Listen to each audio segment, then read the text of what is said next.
ಶುಭೋದಯ. ಇವತ್ತು ನಮ್ಮ ಶಾಲೆಯಲ್ಲಿ ತಾಲೂಕು ಪಂಚಾಯಿತಿ ನಡವಳಿಕೆ ವತಿಯಿಂದ 3 ದಿನದಿಂದ ಸಮಾಜ ಮತ್ತು ಲೆಕ್ಕ ಪರಿಶೋಧನೆ ಕಾರ್ಯಕ್ರಮ ಆಯೋಜಿಸಲಾಗಿತ್ತು. ಅದರ ಪ್ರಕಾರ ಇಂದು ನಮ್ಮ ಶಾಲೆಯಲ್ಲಿ ಪೋಷಕರ ಸಭೆ ಆಯೋಜಿಸಲಾಗಿದೆ. ಇದಕ್ಕೆ ಪ್ರಾರ್ಥನೆಯಿಂದ ಪ್ರಾರಂಭ ಮಾಡ್ತಾ ಇದ್ದೀವಿ. 6ನೇ ತರಗತಿಯ ವಿದ್ಯಾರ್ಥಿ ಅಂತಿಮದಿಂದ ಪ್ರಾರ್ಥನೆ.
ಗಿಡಕ್ಕೆ ನೀರು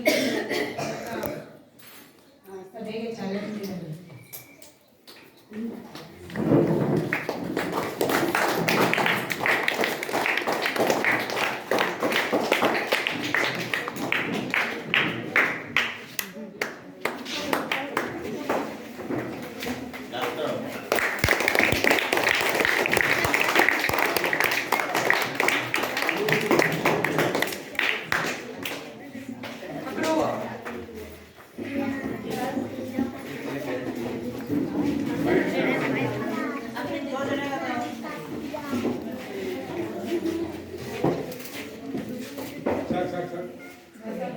पेरेंट्स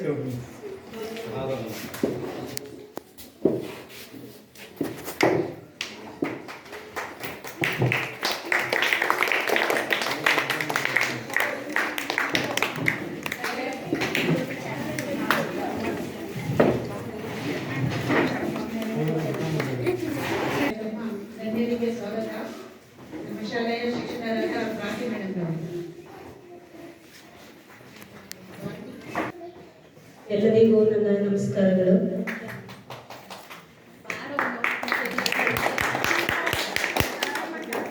ಸರ್ಕಾರಿ ಉರ್ದು ಹಿರಿಯ ಪ್ರಾಥಮಿಕ ಶಾಲೆ ಕಿರ್ಗಾವೂರಿನಲ್ಲಿ ದಿನಾಂಕ 10/2/2026ರಿಂದ 12/2/2026ರವರೆಗೆ ಸಾಮಾಜಿಕ ಲೆಕ್ಕ ಪರಿಶೀಲನೆ ಕಾರ್ಯಕ್ರಮವನ್ನು ಆಯೋಜಿಸಲಾಗಿತ್ತು.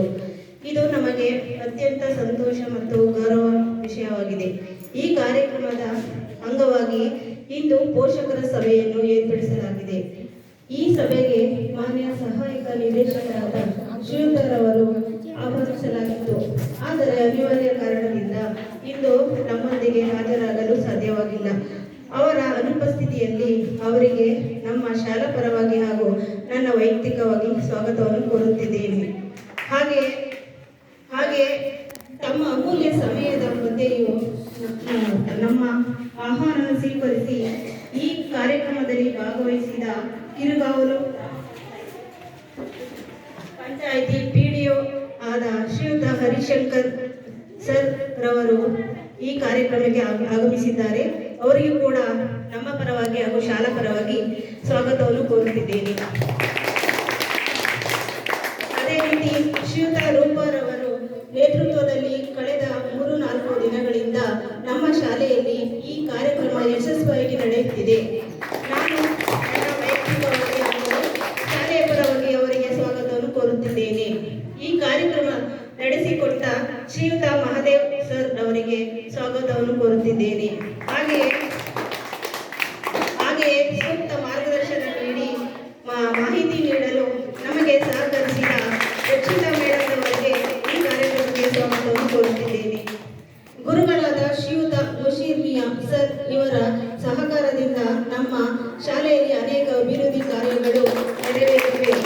ತಮ್ಮ ಅಮೂಲ್ಯ ಸಮಯವನ್ನು ಮೀಸಲಿಟ್ಟು ನಮ್ಮ ಈ ಆಹ್ವಾನವನ್ನು ಸ್ವೀಕರಿಸಿ ಇಲ್ಲಿ ಹಾಜರಾಗಿದ್ದಾರೆ.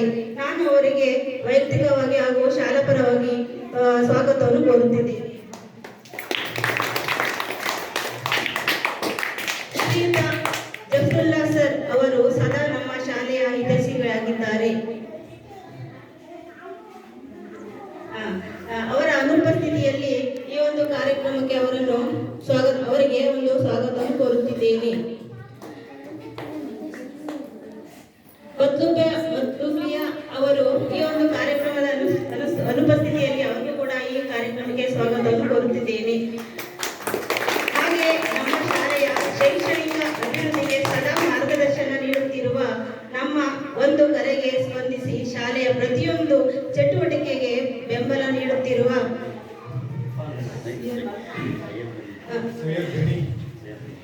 ಸೈಯದ್ ಮನಿ ಸರ್ ಅವರಿಗೆ ಸೈಯದ್ ಗಣಿಗಾರ್ ಅವರಿಗೆ ಈ ಒಂದು ಕಾರ್ಯಕ್ರಮಕ್ಕೆ ಸ್ವಾಗತವನ್ನು ಕೋರುತ್ತಿದ್ದೇನೆ.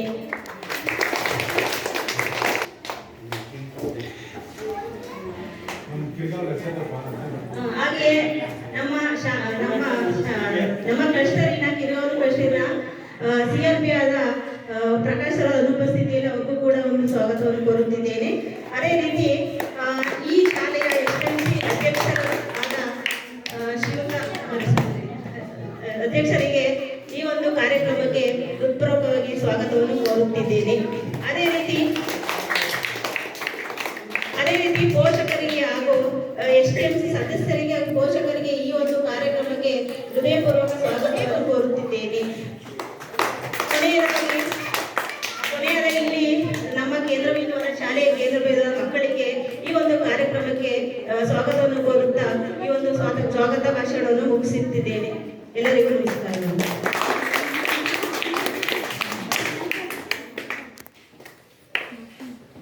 ಕಾರ್ಯಕ್ರಮ ಶ್ರೀಮತಿ ರೂಪಾ ಮೇಡಮ್ ನೇತೃತ್ವದಲ್ಲಿ ಎಲ್ಲರಿಗೂ ನಮಸ್ತೆ. ಎಲ್ಲರಿಗೂ ಬೆಳಗಿನ ಶುಭೋದಯಗಳು. ಮಾತೃ ದೇವೋಭವ, ಪಿತೃ ದೇವೋಭವ, ಆಚಾರ್ಯ ದೇವೋಭವ, ಅತಿಥಿ ದೇವೋಭವ. ನಮ್ಮ ತಂದೆ ತಾಯಿಗಳು ಹಿರಿಯರು ಹಾಕಿಕೊಟ್ಟಂತಹ ಸನ್ಮಾರ್ಗದಲ್ಲಿ ನಮ್ಮ ಕರೆಗೆ ಆಗಮಿಸಿ ಆಸೀನರಾಗಿರುವಂತಹ ಪಂಚಾಯಿತಿ ಅಭಿವೃದ್ಧಿ ಅಧಿಕಾರಿ ಅವರಿಗೆ ಹಾಗೂ STMC ಅಧ್ಯಕ್ಷರು, ಶಾಲಾ ಮುಖ್ಯ ಶಿಕ್ಷಕರು, ಊರಿನ ಮುಖಂಡರು, ಶಾಲೆಯ ಪ್ರಮುಖ ಒಂದು ಸಮುದಾಯದ ವ್ಯಕ್ತಿಗಳು ಹಾಗೂ ನಮ್ಮ ಪೋಷಕ ವರ್ಗದವರು ಹಾಗೂ ನಮ್ಮ ನೆಚ್ಚಿನ ಮಕ್ಕಳಿಗೆ ನಮ್ಮ ಸಾಮಾಜಿಕ ಪರಿಶೋಧನಾ ನಿರ್ದೇಶನಾಲಯದ ಪರವಾಗಿ ಎಲ್ಲರಿಗೂ ಈ ಕಾರ್ಯಕ್ರಮಕ್ಕೆ ಸ್ವಾಗತಿಸುತ್ತಾ, ಮಾನ್ಯ ಮುಖ್ಯ ಕಾರ್ಯನಿರ್ವಾಹಕರ ಆದೇಶದ ಮೇರೆಗೆ ನಿಮ್ಮ ಶಾಲೆಯಲ್ಲಿ 3 ದಿನಗಳ ಕಾಲ ನಾವು ಸಾಮಾಜಿಕ ಪರಿಶೋಧನಾ ಪ್ರಕ್ರಿಯೆಯನ್ನು ಮುಕ್ತಾಯಗೊಂಡು 4ನೇ ದಿನ ಒಂದು ಪೋಷಕರ ಸಭೆಯನ್ನು ಆಯೋಜಿಸಲಾಗಿದೆ. ಇದರ ಮುಖ್ಯ ಉದ್ದೇಶ ಏನಪ್ಪಾ ಅಂದ್ರೆ, ನಾವು 2023-24ನೇ ಸಾಲಿನಲ್ಲಿ ಸರ್ಕಾರದಿಂದ ಬಂದಂತಹ ಅನುದಾನ ಸಮರ್ಪಕವಾಗಿ ಸದ್ಬಳಕೆಯಾಗಿದೆಯಾ, ಮತ್ತೆ ಈ ಯೋಜನೆ ಬಗ್ಗೆ ಎಲ್ಲ ಪೋಷಕ ವರ್ಗದವರು, ಸಮುದಾಯದವರು ಮಕ್ಕಳಿಗೆ ತಲುಪಿದೆಯಾ ಅನ್ನೋ ನಿಟ್ಟಿನಲ್ಲಿ, ಏಕೆಂದರೆ ಶಿಕ್ಷಣ ಇಲಾಖೆಯಲ್ಲಿ ಆಲ್ರೆಡಿ ಆಡಿಟ್ ಮಾಡಿ ವರದಿಯನ್ನ ಸಲ್ಲಿಸಿರ್ತಾರೆ. ಆದ್ರೆ ಸಮುದಾಯದವರಿಗೆ ಏನೇನು ಅನುದಾನ ಶಾಲೆಗೆ ಬರುತ್ತೆ, ಅದಕ್ಕೆ ಸಂಬಂಧಪಟ್ಟಂತೆ ಯಾವ್ಯಾವುದಕ್ಕೆ ಖರ್ಚು ಮಾಡಿದ್ದಾರೆ, ಅದು ಮಕ್ಕಳಿಗೆ ಕೂಡ ತಲುಪಿದೆಯಾ ಅನ್ನೋ ನಿಟ್ಟಿನಲ್ಲಿ ನಮ್ಮ ಸೋಷಿಯಲ್ ಆಡಿಟ್ ಅಲ್ಲಿ ಒಂದು ಪೋಷಕರ ಸಭೆಯನ್ನು ಆಯೋಜಿಸಿ ಅವರ ಕೊರತೆಗಳು, ಮಕ್ಕಳ ಶೈಕ್ಷಣಿಕ ಅಭಿವೃದ್ಧಿ ಮತ್ತೆ ದಾಖಲಾತಿ, ಅವರ ಬಿಸಿಯೂಟ ಯೋಜನೆ, ಸರ್ಕಾರದಿಂದ ಬಂದಂತಹ ಎಲ್ಲ ಸೌಲಭ್ಯಗಳ ಬಗ್ಗೆ ಒಂದು ಮಾಹಿತಿಯನ್ನ ಕಲೆಕ್ಟ್ ಮಾಡಿ ವರದಿಯನ್ನ ತಯಾರು ಮಾಡಿ ಶಾಲಾ ಸಭೆಯಲ್ಲಿ ಮಂಡಿಸಿ ನಿಮ್ಮ ತೀರ್ಮಾನವನ್ನ ನಡವಳಿಯಾಗಿ ಮಾಡಿ ತಾಲೂಕು ಪಂಚಾಯತಿ ಮತ್ತು ಜಿಲ್ಲಾ ಪಂಚಾಯತಿಗೆ ಸಲ್ಲಿಸಲಾಗುವುದು. ಇದರಲ್ಲಿ ನಿಮ್ಮ ಅನಿಸಿಕೆ ಅಭಿಪ್ರಾಯವನ್ನು ತದನಂತರ ಹೇಳ್ಬೋದು. ನಮಗೆ ಕೊಟ್ಟಿರುವಂತಹ ಪ್ರಶ್ನಾವಳಿ ಶಿಕ್ಷಣ ಇಲಾಖೆಯಲ್ಲಿ ನಮಗೆ ಫಾರ್ಮೆಟ್ಸ್ ಅನ್ನ ಕೊಟ್ಟಿದ್ದಾರೆ. ಅದರ ಪ್ರಕಾರ ನಾವು ಶಾಲೆಯಲ್ಲಿ ದಾಖಲಾತಿ ಆಗಿರ್ಬೋದು, ಪೋಷಕರ ಭೇಟಿ ಆಗಿರ್ಬೋದು, ಮಕ್ಕಳ ಅಭಿಪ್ರಾಯಗಳನ್ನು ಕೂಡ ಕಲೆಕ್ಟ್ ಮಾಡಿ ಲಾಸ್ಟ್ನಲ್ಲಿ ಅದರ ನಿಮ್ಮ ಅನಿಸಿಕೆಗಳನ್ನು ಕೂಡ ಮೆನ್ಷನ್ ಮಾಡ್ತೀವಿ. ಹಾಗೆ ಒಂದು ಸಮಗ್ರ ಶಿಕ್ಷಣ ಯೋಜನೆಯ ಒಂದು ಮುಖ್ಯ ಉದ್ದೇಶ ಏನಪ್ಪಾ ಅಂದ್ರೆ ಗುಣಮಟ್ಟದ ಶಿಕ್ಷಣವನ್ನ ಒದಗಿಸ್ತಕ್ಕಂಥದ್ದು ಮತ್ತು ವಿದ್ಯಾರ್ಥಿಗಳ ಕಲಿಕಾ ಫಲಿತಾಂಶಗಳನ್ನ ಹೆಚ್ಚಿಸ್ತಕ್ಕಂಥದ್ದು, ಶಾಲಾ ಶಿಕ್ಷಣದಲ್ಲಿ ಸಾಮಾಜಿಕ ಲಿಂಗ ಅಸಮಾನತೆಯನ್ನ ಹೋಗಲಾಡಿಸ್ತಕ್ಕಂಥದ್ದು. ನಾವೆಲ್ಲರೂ ಒಂದೇ ಅನ್ನುವ ಮನೋಭಾವದಿಂದ ಶಾಲೆಯಲ್ಲಿ ಶಿಕ್ಷಣವನ್ನು ಕಲಿತಕ್ಕಂಥದ್ದು. ಜೊತೆಗೆ ಶಾಲಾ ಶಿಕ್ಷಣದ ಎಲ್ಲಾ ಹಂತಗಳಲ್ಲೂ ಸಮಾನತೆ ಮತ್ತು ಸೇರ್ಪಡೆಯನ್ನ ಖಚಿತಪಡಿಸಿಕೊಳ್ಳತಕ್ಕಂಥದ್ದು. ಉಚಿತ ಶಿಕ್ಷಣ ಕಡ್ಡಾಯ RTE 2009 ಕಾಯ್ದೆಯ ಪ್ರಕಾರ ಪ್ರೀ ನರ್ಸರಿಯಿಂದ 12ನೇ ತರಗತಿಯವರೆಗೆ ಉಚಿತ ಶಿಕ್ಷಣವನ್ನ ಪಡಿಬೇಕು ಅನ್ನೋದು, ಎಲ್ಲರ ಮಕ್ಕಳು ಕೂಡ ಶಿಕ್ಷಣದಿಂದ ವಂಚಿತರಾಗಬಾರದು ಅನ್ನೋ ನಿಟ್ಟಿನಲ್ಲಿ ಸರ್ಕಾರ ಈ ಒಂದು ಕಾಯ್ದೆಯನ್ನ ಜಾರಿಗೆ ತಂದಿದೆ. ಇದರ ನಿರೀಕ್ಷೆ ಫಲಿತಾಂಶಗಳ ಬಗ್ಗೆ ಹೇಳೋದಾದ್ರೆ ಸರ್ವ ಶಿಕ್ಷಣ ಅಭಿಯಾನ SSA ಮತ್ತು RMSA ರಾಷ್ಟ್ರೀಯ ಮಾಧ್ಯಮಿಕ ಶಿಕ್ಷಣ ಅಭಿಯಾನ ಮತ್ತೆ ಶಿಕ್ಷಕರ ಶಿಕ್ಷಣ ಟೀಚಿಂಗ್ ಎಜುಕೇಶನ್ ಮತ್ತೆ ಇನ್ನು ನಿರೀಕ್ಷೆಗಳ ಬಗ್ಗೆ ಹೇಳೋದಾದ್ರೆ ಸಾರ್ವತ್ರಿಕ ಪ್ರವೇಶ, ಸಮಾನತೆ ಮತ್ತೆ ಗುಣಮಟ್ಟ, ಶಿಕ್ಷಣದ ಔದ್ಯೋಗೀಕರಣಗಳನ್ನ ಹೆಚ್ಚಿಸತಕ್ಕಂಥದ್ದು ಸಮಗ್ರ ಶಿಕ್ಷಣ ಯೋಜನೆಯ ಒಂದು ಮಹತ್ವವಾಗಿರುತ್ತೆ.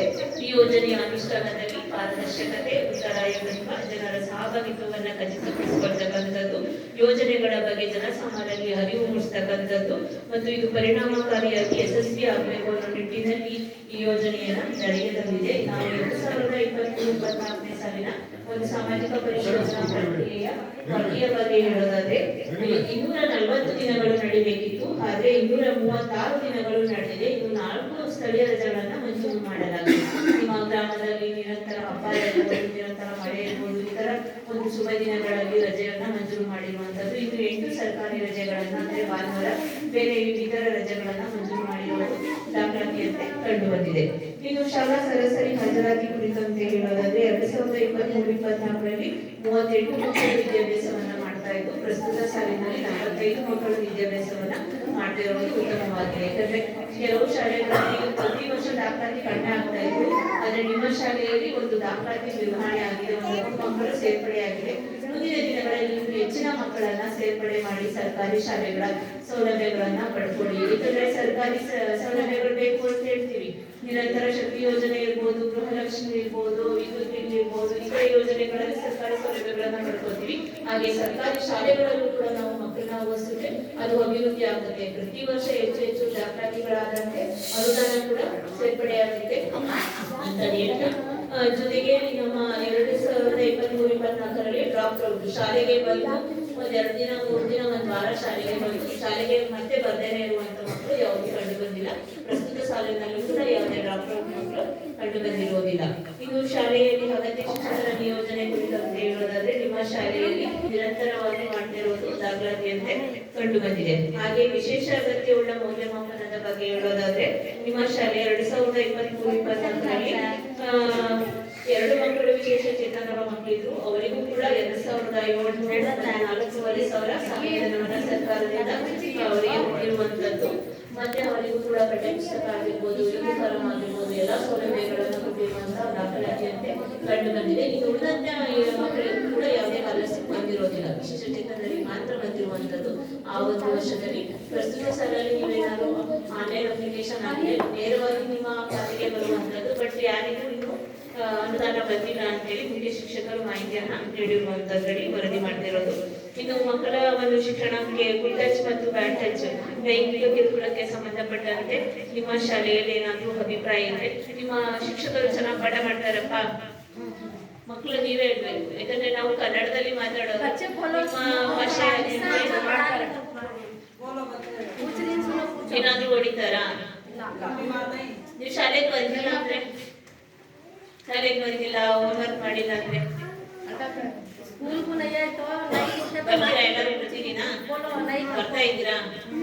4 ದಿನದಿಂದಲೂ ಬಂದಿದ್ದೀರಾ? ಎಲ್ಲರೂ ಒಬ್ಬರೇನೋ ಅಬ್ಸೆಂಟ್ ಆಗಿದ್ದಾರೆ ಅಂತ ಎಲ್ಲರೂ ಬಂದಿದ್ದೀರಾ? 45 ಜನನು ಬರ್ತಾ ಇದ್ದೀರಾ? ಹಾಗಾದ್ರೆ ನಿಮ್ಮ ಶಿಕ್ಷಕರು 4 ಜನ ಶಿಕ್ಷಕರು ನಿಮಗೆ ಗುಡ್ ಟಚ್ ಬ್ಯಾಡ್ ಟಚ್ ಹೆಣ್ಣು ಮಕ್ಕಳಿಗೆ ಹೆಚ್ಚಿನ ನಿರ್ವಹಣೆ ಬಗ್ಗೆ ಮಾಹಿತಿ ಕೊಡ್ತಿದ್ದಾರಾ? ಹೇಳ್ಕೊಡ್ತಾರಾ? ಯಾಕಂದ್ರೆ ಇದು ನಿಮ್ಮ ಒಂದು ಸಭೆ, ನಿಮ್ಮ ಅನಿಸಿಕೆ ಅಭಿಪ್ರಾಯಗಳನ್ನ ತಿಳ್ಕೋಬೇಕು. ಯಾಕಂದ್ರೆ ನನ್ನ ಕನ್ನಡ ನನಗೆ ಹಿಂದಿ ಅಷ್ಟು ಮಾತಾಡ್ಲಿಕ್ಕೆ ಬರಲ್ಲ. ನಾವು ಸರ್ಕಾರಿ ಶಾಲೆಗಳಲ್ಲಿ ಓದಿರುವಂತದ್ದು 6 ವರ್ಷದಲ್ಲಿ ನಮ್ಗೆ ಹಿಂದಿ ಪ್ರಾಕ್ಟೀಸ್ ಇಲ್ಲ, ಹಾಗಾಗಿ ನಮ್ಮ ಭಾಷೆಯಲ್ಲಿ ಮಾತಾಡ್ತಿದ್ದೀವಿ. ಹೆಚ್ಚಿನಕ್ಕೆ ಮೇಡಮ್ ಎಕ್ಸ್ಪ್ಲೇನ್ ಮಾಡ್ತಾರೆ, ಇಲ್ಲ ಸರ್ ಎಕ್ಸ್ಪ್ಲೇನ್ ಮಾಡ್ತಾರೆ, ಅವ್ರಿಗೆ ಬರುತ್ತೆ. ಆಯ್ತಾ?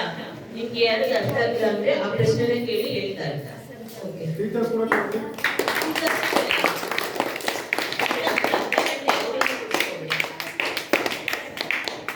ಪಾಠ ಎಲ್ಲ ಕಂಪ್ಲೀಟ್ ಮಾಡಿದಾರಾ? ಯಾಕಂದ್ರೆ ಎಕ್ಸಾಮ್ ಇನ್ನೊಂದು ಮಂತ್ ಇದೆ ಅಲ್ವಾ ನಿಮ್ಗೆ? ಎಷ್ಟು ದಿನ ಇದೆ? 7th ಎಕ್ಸಾಮ್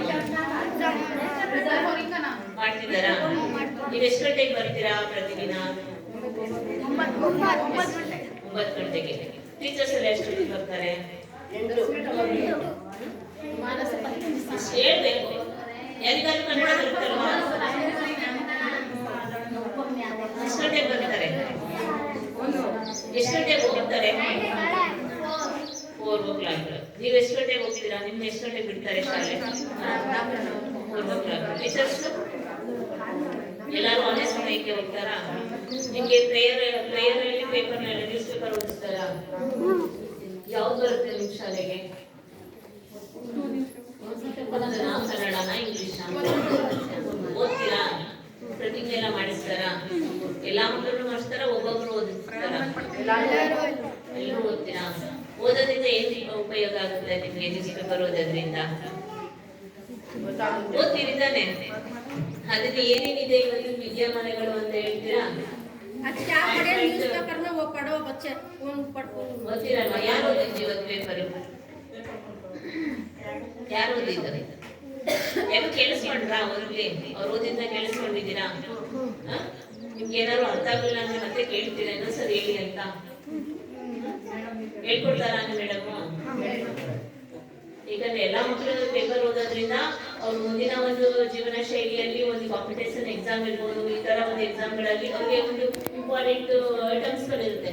ಈಗ ನಮ್ಮ ಮಹಾತ್ಮ ಗಾಂಧಿ ರಾಮ್ಜಿ ಆಯಿತು, ಅದು ನಿರ್ಮಾಣ ಯಾವ ದಿನಾಂಕದಲ್ಲಿ ಆಯಿತು, ಸ್ಕೀಮ್ ಆಯಿತು. ಆ ರೀತಿ ಯಾವ ಒಂದು ಕವಿತೆ ಆಗ್ಬೋದು, ಒಂದು ಕವಿಗಳ ಬಗ್ಗೆ ಆಗಿರ್ಬೋದು, ಒಂದು ಸೈನ್ಸ್ ಇದ್ರ ಬಗ್ಗೆ ಆಗಿರ್ಬೋದು, ಒಂದು ಮುಖ್ಯಮಂತ್ರಿ ಆಗಿರ್ಬೋದು, ಪ್ರಧಾನಮಂತ್ರಿ, ಯಾವ್ದಾದ್ರು ಚೇಂಜ್ ಆಗ್ತಾ ಇರುತ್ತೆ, ವಿಷಯವಾಗ ಚೇಂಜ್ ಆಗ್ತಿರುತ್ತಲ್ವಾ? ಆ ವಿಷಯಗಳನ್ನ ನಿಮ್ಗೆ ತಿಳ್ಕೊಂಡ್ರೆ ನಿಮ್ಗೆ ಎಕ್ಸಾಮ್ ಬರೀಲಿಕ್ಕೆ ಅನುಕೂಲ ಆಗುತ್ತೆ ಅನ್ನೋ ನಿಟ್ಟಿನಲ್ಲಿ, ಮತ್ತೆ ಸ್ಟೇಟ್ ಕ್ಲಿಯರ್ ನಿಮ್ಗೆ ಹೋಗ್ಲಿ ಅನ್ನೋ ನಿಟ್ಟಿನಲ್ಲಿ ನಿಮ್ಗೆ ಪೇಪರ್ ಅನ್ನ ಓದಿಸುವಂತದ್ದು, ಪ್ರತಿಜ್ಞೆಯನ್ನ ಮಾಡಿಸುವಂತದ್ದು ಇರುವಂತದ್ದು. ಎಲ್ರು ಓದ್ತೀರಾ? ಪ್ರತಿದಿನ ಮನೇಲಿ ಎಷ್ಟು ಗಂಟೆ ಓದ್ತೀರಾ? ಹೋಗ್ಲಿ ಅರ್ಧ ಗಂಟೆನಾ, 1 ಗಂಟೆನಾ, 2 ಗಂಟೆನಾ? ಎಷ್ಟು ಗಂಟೆ ಓದ್ತೀರಾ? ಎಷ್ಟು ಗಂಟೆ ಓದ್ತೀರಾ? 1 ಅವರ್ ಓದ್ತೀರಾ? ನಿಮ್ಮ ಮಮ್ಮಿ ಬಂದಿದ್ದಾರಾ? ಯಾರು ಓದ್ತಾರ? ನಿಮ್ಮ ಮಕ್ಕಳು ಪ್ರತಿದಿನ ಓದ್ತಾರ? ನೀವು ಅವ್ರು ಏನು ಓದ್ತಾ ಇದ್ರಿ ಅಂತ ಅವಾಗ ಚೆಕ್ ಮಾಡ್ತೀರಾ? ಬೇರೆಯವರು ಏನ್ ಮಾಡ್ತೀರಾ? ಅವ್ರೊಬ್ಬರೇ ಓದ್ತಿರೋದ? ಬೇರೆಯವ್ರು ಓದಲ್ಲ?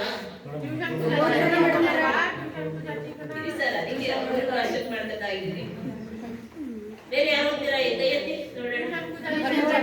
ಓದ್ತೀರಾ? ನಿಮ್ ಕಡೆ ಪೇರೆಂಟ್ಸ್ ಬಂದಿದ್ದಾರಾ? ಓದ್ತಾನ ಮೇಡಮ್? ಓದ್ತಾನ? ಪ್ರತಿದಿನ ಎಷ್ಟು? ಒಂದು ಅರ್ಧ ಗಂಟೆನಾ, 1 ಗಂಟೆನಾ? 1 ಗಂಟೆ ಟೈಮ್ ಕುತ್ಕೋತಾರೆ ಮೇಡಮ್. ಓದ್ತಾನ? ಚೆನ್ನಾಗಿ ಕುತ್ಕೊಂಡು ಪಾಠ ಮಾಡ್ತಾರೆ, ಬರೀತಾರೆ, ಬರೀತೀರಾ? ಪ್ರಾಕ್ಟೀಸ್ ಮಾಡ್ತಾರೆ. ನೀವು ಬರೆಯೋದ್ರಿಂದನೂ ನಿಮ್ಮ ಹ್ಯಾಂಡ್ ರೈಟಿಂಗು ಇಂಪ್ರೂವ್ ಆಗುತ್ತೆ ಅನ್ನೋದಕ್ಕೋಸ್ಕರ ಪ್ರತಿದಿನ ನೀವು ಈಗ 7th ಅಲ್ಲಿ, ನೆಕ್ಸ್ಟ್ ನೀವು 7th ಕ್ಲಾಸ್ ಹೈಸ್ಕೂಲ್ ಹೋಗ್ತೀರಾ. ಈಗ ಓದೋ ಅಭ್ಯಾಸವನ್ನ ನೀವು ತಳಪಾಯದಲ್ಲೇ, ಈಗ ಏನು ಬೇಸಲ್ಲೇ ನೀವು ಚೆನ್ನಾಗಿ ಕಲ್ತ್ಕೊಂಡ್ರೆ ನೀವು ಹೈಸ್ಕೂಲಿಗೆ, ಕಾಲೇಜಿಗೆ ಹೋದ್ರೆ ಒಳ್ಳೆ ಮಾರ್ಕ್ಸ್ ಅನ್ನ ತೆಗಿಬಹುದು. ನಿಮ್ಮ ತಂದೆ ತಾಯಿಗೆ, ನಿಮ್ಮ ಶಿಕ್ಷಕರಿಗೆ ಒಳ್ಳೆ ಕೀರ್ತಿಯನ್ನ ತೆಗಿಬಹುದು. ಯಾಕಂದ್ರೆ ತಂದೆ ಮೀರಿಸಿದ ಮಗ ಆಗ್ಬೋದು, ಶಿಕ್ಷಕರನ್ನ ಮೀರಿಸಿದ ಗುರುಗಳನ್ನ ಮೀರಿಸಿದ ಶಿಷ್ಯ ಆಗ್ಬೋದು. ಆಯ್ತಾ? ನಮ್ಮ ಶಿಕ್ಷಕ, ನಾನು ಪಾಠ ಮಾಡಿದ್ದು ಹುಡುಗ ಸ್ಟೂಡೆಂಟ್, ಇವನು ಇವಾಗ ಟೀಚರ್ ಆಗಿದ್ದಾನೆ, ಒಬ್ಬ ಏನಾಗ್ಬೇಕಂತ ಅನ್ಕೊಂಡಿದ್ದೀರಾ ಓದಿ?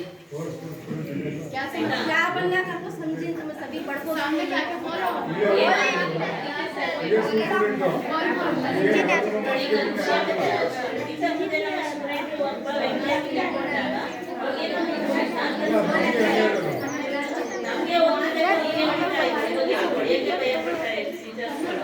ಆದ್ರೂ ಚೆನ್ನಾಗಿ ಅವಾಗ ಮಾಡ್ತಾನೆ ಇರ್ಲಿಲ್ಲ. ಈಗ ಅಷ್ಟೊಂದು ಸೌಲಭ್ಯ ಇರ್ಲಿಲ್ಲ. ಹಿಂದಿನ ಕಾಲದಲ್ಲೆಲ್ಲ ಊಟ ಕೊಡ್ತಾ ಇದ್ರು, ಮಧ್ಯಾಹ್ನ ಬಿಸಿ ಊಟ ಕೊಡ್ತಾ ಇದ್ರ. ಈಗ ಬಂದು ಮಂಗಳವಾರ ಮತ್ತೆ ಶುಕ್ರವಾರ ಮಾತ್ರ ಮೊಟ್ಟೆ ಕೊಡ್ತಾ ಇದ್ರು. ಈಗ ಪ್ರತಿದಿನ ಕೊಡ್ತಿದಾರಲ್ವಾ? ಯಾಕಂದ್ರೆ ಸರ್ಕಾರದ ಒಂದು ಸೌಲಭ್ಯಗಳು ಶಿಕ್ಷಣದ ಬಗ್ಗೆ ಆಗಿರ್ಬಹುದು, ಮೂಲಭೂತ ಸೌಕರ್ಯಗಳ ಬಗ್ಗೆ ಆಗಿರ್ಬೋದು ಎಲ್ಲ ಮುಂದುವರಿತಾ ಇದೆ. ಹಿಂದಿನ ಕಾಲದಲ್ಲಿ ಅಷ್ಟೊಂದು ಇರಲಿಲ್ಲ. ಆ ಸ್ಕೂಲಲ್ಲಿ ಹೋಗ್ಬೇಕಂದ್ರೆ 3 ಕಿಲೋಮೀಟರ್ 5 ಕಿಲೋಮೀಟರ್ ನಡ್ಕೊಂಡು ಹೋಗ್ತಾ ಇದ್ರು. ಒಂದ್ ಸ್ವಲ್ಪ ದಿನ ಸೈಕಲ್ ಕೊಟ್ರು. ಈಗ ಅದೇ ಗ್ರಾಮದಲ್ಲಿ LPS ಶಾಲೆ ಒಂದು ಶಾಲೆ ಕಡ್ಡಾಯವಾಗಿರ್ಬೇಕು ಅಂತ ಹೇಳಿ ಎಲ್ಲಾ ಗ್ರಾಮಗಳಲ್ಲೂ LPS ಶಾಲೆ ಇದೆ. ಮೊದಲೆಲ್ಲ LPS ಶಾಲೆಗೂ ನಡ್ಕೊಂಡು ಹೋಗಿ ಪಕ್ಕದ ಗ್ರಾಮಗಳಿಗೆ ಹೋಗಿ ಓದುವಂತ ಪರಿಸ್ಥಿತಿ ಇತ್ತು. ಈಗೆಲ್ಲ ಕೂಡ ಸರ್ಕಾರದ ಒಂದು ಸಮುದಾಯದತ್ತವಾಗಿ ಎಲ್ಲಾ ಸೌಲಭ್ಯಗಳು ದೊರೀತಾ ಇದೆ. ಆದ್ರೆ ಸರ್ಕಾರಿ ಶಾಲೆಯಲ್ಲಿ ದಾಖಲಾತಿ ಪ್ರತಿದಿನ ಕಡಿಮೆ ಆಗ್ತಾ ಇದೆ. ಕಾರಣ ಏನು ಅಂತ ಸುಮಾರು ಶಾಲೆಗಳು ಮುಚ್ಚೋಗ್ಬಿಟ್ಟಿದೆ. ಯಾಕಂದ್ರೆ ಶಾಲೆ ಮುಚ್ಚೋದು ಸುಲಭ, ಅದನ್ನ ಮತ್ತೆ ತೆಗೆಸ್ಬೇಕಾದ್ರೆ ಸಮುದಾಯದಲ್ಲಿರ್ಬೋದು, ರಾಜಕೀಯದಲ್ಲಿರ್ಬೋದು, ಶಿಕ್ಷಕರು ತುಂಬಾ ಶ್ರಮ ಇರುತ್ತೆ. ತುಂಬಾ ಶ್ರಮ ಹಾಕಿ ಶಾಲೆನ ಬೆಳೆಸಿದ್ದಾರೆ ಅವಾಗಿಂದೆಲ್ಲ. ಇದನ್ನ ಬೆಳೆಸ್ಕೊಂಡು ಹೋಗ್ಬೇಕು. ಹಾಗಾಗಿ ಯಾಕಂದ್ರೆ ಶಿಕ್ಷಕರು ಒಬ್ಬರ ಕೈಯಲ್ಲಿ ಆಗೋದಿಲ್ಲ. ಈಗ ಮೇ ತಿಂಗಳಲ್ಲಿ ಶಾಲೆ ಓಪನ್ ಆಗುತ್ತೆ ಅಲ್ವಾ, ಅವಾಗೆಲ್ಲ ನಿಮ್ಮ STMC ಅಧ್ಯಕ್ಷ ಆಗಿರ್ಬೋದು, ಶಿಕ್ಷಕರಾಗಿರ್ಬೋದು ದಾಖಲಾತಿ ಆಂದೋಲನ ಮಾಡ್ತಾರ. ಮಕ್ಕಳ ಪೋಷಕರ ಮನೆ ಭೇಟಿ ಮಾಡ್ತಿದಾರ. STMC ಶಿಕ್ಷಕರಾಗಿರ್ಬೋದು. ಈಗ ಜೂನ್ಗೆ ಅಡ್ಮಿಷನ್ ಮಾಡ್ಕೋಬೇಕು. ಈಗ 1ನೇ ಕ್ಲಾಸಿಗೆ ಅಡ್ಮಿಷನ್ ಮಾಡ್ಕೋಬೇಕಂದ್ರೆ ಪ್ರತಿ ಮನೆಗೆ ಹೋಗಿ ನಮ್ಮ ಶಾಲೆಯ ಸೌಲಭ್ಯಗಳ ಬಗ್ಗೆ, ಒಂದು ಶಿಕ್ಷಣದ ಬಗ್ಗೆ, ಒಂದು ಆಕ್ಟಿವಿಟಿ ಬಗ್ಗೆ ಮಾಹಿತಿಯನ್ನು ಕೊಡ್ತಾರ. ಯಾಕಂದ್ರೆ ಬರ್ಬೇಕು ಅನ್ನೋದು ಒಂದು ಪ್ರಶ್ನಾವಳಿ ಇದೆ. ಯಾಕಂದ್ರೆ ಪ್ರತಿ ಒಂದು ಯಾವುದನ್ನು ನಾವು ಪ್ರಚಾರ ಮಾಡಿದಷ್ಟು ಹೆಚ್ಚಾಗುವಂತದ್ದು ಮಾಹಿತಿ ಒಬ್ಬರಿಂದ ಒಬ್ಬರಿಗೆ ತಲುಪುವಂತ ಇರುತ್ತೆ ನಿಟ್ಟಿನಲ್ಲಿ. ಹಾಗಾಗಿ ಪ್ರಚಾರ ಮಾಡಿ ಒಂದು ಸರ್ಕಾರಿ ಶಾಲೆಗಳಲ್ಲಿ ಅಭಿವೃದ್ಧಿ ಆದಷ್ಟು ನಿಮ್ಮ ಶಾಲೆಯಿಂದ ಬಾಡಿಗೆಗಿದೆ ಅಂತ ಹೇಳಿದ್ರು ಮೇಡಮ್. ಸರ್ಕಾರಿ ಕಟ್ಟಡ ಇಲ್ಲ, ಇದು ಬಾಡಿಗೆ ಕಟ್ಟಡ ಅಂತ ಹೇಳಿ. ನೀವು ದಾಖಲಾತಿ ಒಂದು 100-150 ಮಕ್ಕಳು ಇದ್ಬಿಟ್ರೆ ನಿಮ್ಗೆ ಸರ್ಕಾರಿ ಕಟ್ಟಡ ಸಿಗುವಂತ ಒಂದು ಬೇರೆ ಒಂದು ಶಾಲೆ ಆಗ್ಬೋದು, ಪಕ್ಕದ ಶಾಲೆಗೆ ಶಿಫ್ಟ್ ಮಾಡುವಂಥದ್ದು ಆ ತರ ಸೌಲಭ್ಯಗಳು ಸಿಗುತ್ತೆ. ಯಾಕಂದ್ರೆ ಮಕ್ಕಳು 250 ಮಕ್ಕಳು ಇದ್ದಾರೆ ಅಂದ್ರೆ ನ್ಯೂಸ್ ಚಾನಲ್ ಪೇಪರಲ್ಲೆಲ್ಲ ಓದಂತ BO ಬಂದು ನಿಮ್ಮ ಪಕ್ಕದ ಶಾಲೆಗಳನ್ನ ನಿರ್ವಹಣೆ ಮಾಡ್ಕೊಡ್ಬೋದು. ಅವಾಗ ನಿಮ್ಗೆ ಈ ಕಟ್ಟಡಕ್ಕೆ ಸಹಾಯಧನ ಕೊಡೋದು ಕಡಿಮೆ ಆಗುತ್ತೆ. ಯಾಕಂದ್ರೆ ಯಾವುದೇ ಒಂದು ಸೌಲಭ್ಯ ಬೇಕು ಅಂತಂದ್ರೆ ಹೆಚ್ಚಿನ ಒಂದು ಜನಗಳ ಸಮೂಹ ಇರ್ಬೇಕು, ದಾಖಲಾತಿ ಇರ್ಬೇಕು. ಹಾಗಾಗಿ 100-120 ಮಕ್ಕಳಿದ್ರೆ ಒಂದು ದೈಹಿಕ ಟೀಚರ್ ಅಂದ್ರೆ PT ಟೀಚರ್ ಬರ್ತಾರೆ. PT ಟೀಚರ್ ಬರೋದ್ರಿಂದ ನೀವೆಲ್ಲ ಒಂದು ಆಕ್ಟಿವಿಟಿಗೆ ಮತ್ತೆ ಪಾಠಕ್ಕೆ ಆಗಿರ್ಬೋದು, ಒಂದು ಶಿಸ್ತಿಗೆ ಆಗಿರ್ಬೋದು ಹೆಚ್ಚಿನ ಒಂದು ಸೌಲಭ್ಯಗಳು ಸಿಗುವಂತದಿರುತ್ತೆ. ಹಾಗಾಗಿ ಹೆಚ್ಚಿನ ಒಂದು ದಾಖಲಾತಿಗಳನ್ನ ನಿರ್ವಹಣೆ ಮಾಡಿ ಅಂತ ಹೇಳ್ತಾ, ಜೊತೆಗೆ ಇನ್ನು ನಿಯಮಾನುಸಾರವಾಗಿ ಅರ್ಹ ವಿದ್ಯಾರ್ಥಿಗಳಿಗೆ ಸಾರಿಗೆ ಭತ್ಯೆಯನ್ನ ನೀಡುವಂಥದ್ದು. ಈಗ 5 ಕಿಲೋಮೀಟರ್ನ ನಿಮ್ಮ ಗ್ರಾಮದಲ್ಲಿ ಶಾಲೆ ಇಲ್ಲ ಅಂತೇಳಿ 5 ಕಿಲೋಮೀಟರ್ನ ಬೇರೆ ಕಡೆಯಿಂದ ಬಂದ್ರೆ ಮಾತ್ರ 6,000ದ ಸಹಾಯಧನವನ್ನ ನೀಡುವಂಥದ್ದು ಇರುತ್ತೆ. ಆದ್ರೆ ನಿಮ್ಮ ಗ್ರಾಮದಲ್ಲಿ ಸ್ಥಳೀಯ ಮಕ್ಕಳೇ ಬರ್ತಿದ್ದಾರಲ್ವಾ, 5 ಕಿಲೋಮೀಟರ್ 2 ಕಿಲೋಮೀಟರ್ 3 ಕಿಲೋಮೀಟರ್ ಬರ್ತಿದ್ದೀರಾ? ಇದೇ ಸ್ಥಳೀಯ ಗ್ರಾಮದ ಮಕ್ಕಳೇ ಬರ್ತಿರೋದ್ರಿಂದ ಯಾವುದೇ ಒಂದು ಸಾರಿಗೆ ಭತ್ಯೆಯನ್ನ ಖರ್ಚು ಮಾಡಿರೋದಿಲ್ಲ. ದೀರ್ಘಕಾಲಿಕ ಗೈರುಹಾಜರಾಗುವ ಕುರಿತಂತ ಹೇಳೋದಾದ್ರೆ ಅಂದ್ರೆ 1 ವಾರ ಇರ್ಬೋದು, 15 ದಿನ ಇರ್ಬೋದು, 5 ದಿನ ಇರ್ಬೋದು. ಆರೋಗ್ಯ ಸಮಸ್ಯೆಯಿಂದ 1 ದಿನ 2 ದಿನ ತಪ್ಪಿಸ್ಕೋಬಹುದು. ಉಳಿದಂತೆ ಏನಾದ್ರೂ ತಪ್ಪಿಸ್ಕೊಂಡ್ರೆ ನಿಮ್ಮ ಶಿಕ್ಷಕರು ನಿಮ್ಗೆ ಇನ್ಫಾರ್ಮ್ ಮಾಡಿ ಕಳಿಸ್ತಾರ ಪೇರೆಂಟ್ಸ್ಗಳಿಗೆ? ಮಗ ಬಂದಿಲ್ಲ ಮನೆಗೆ ಬಂದಾರ ನಿಮ್ಮ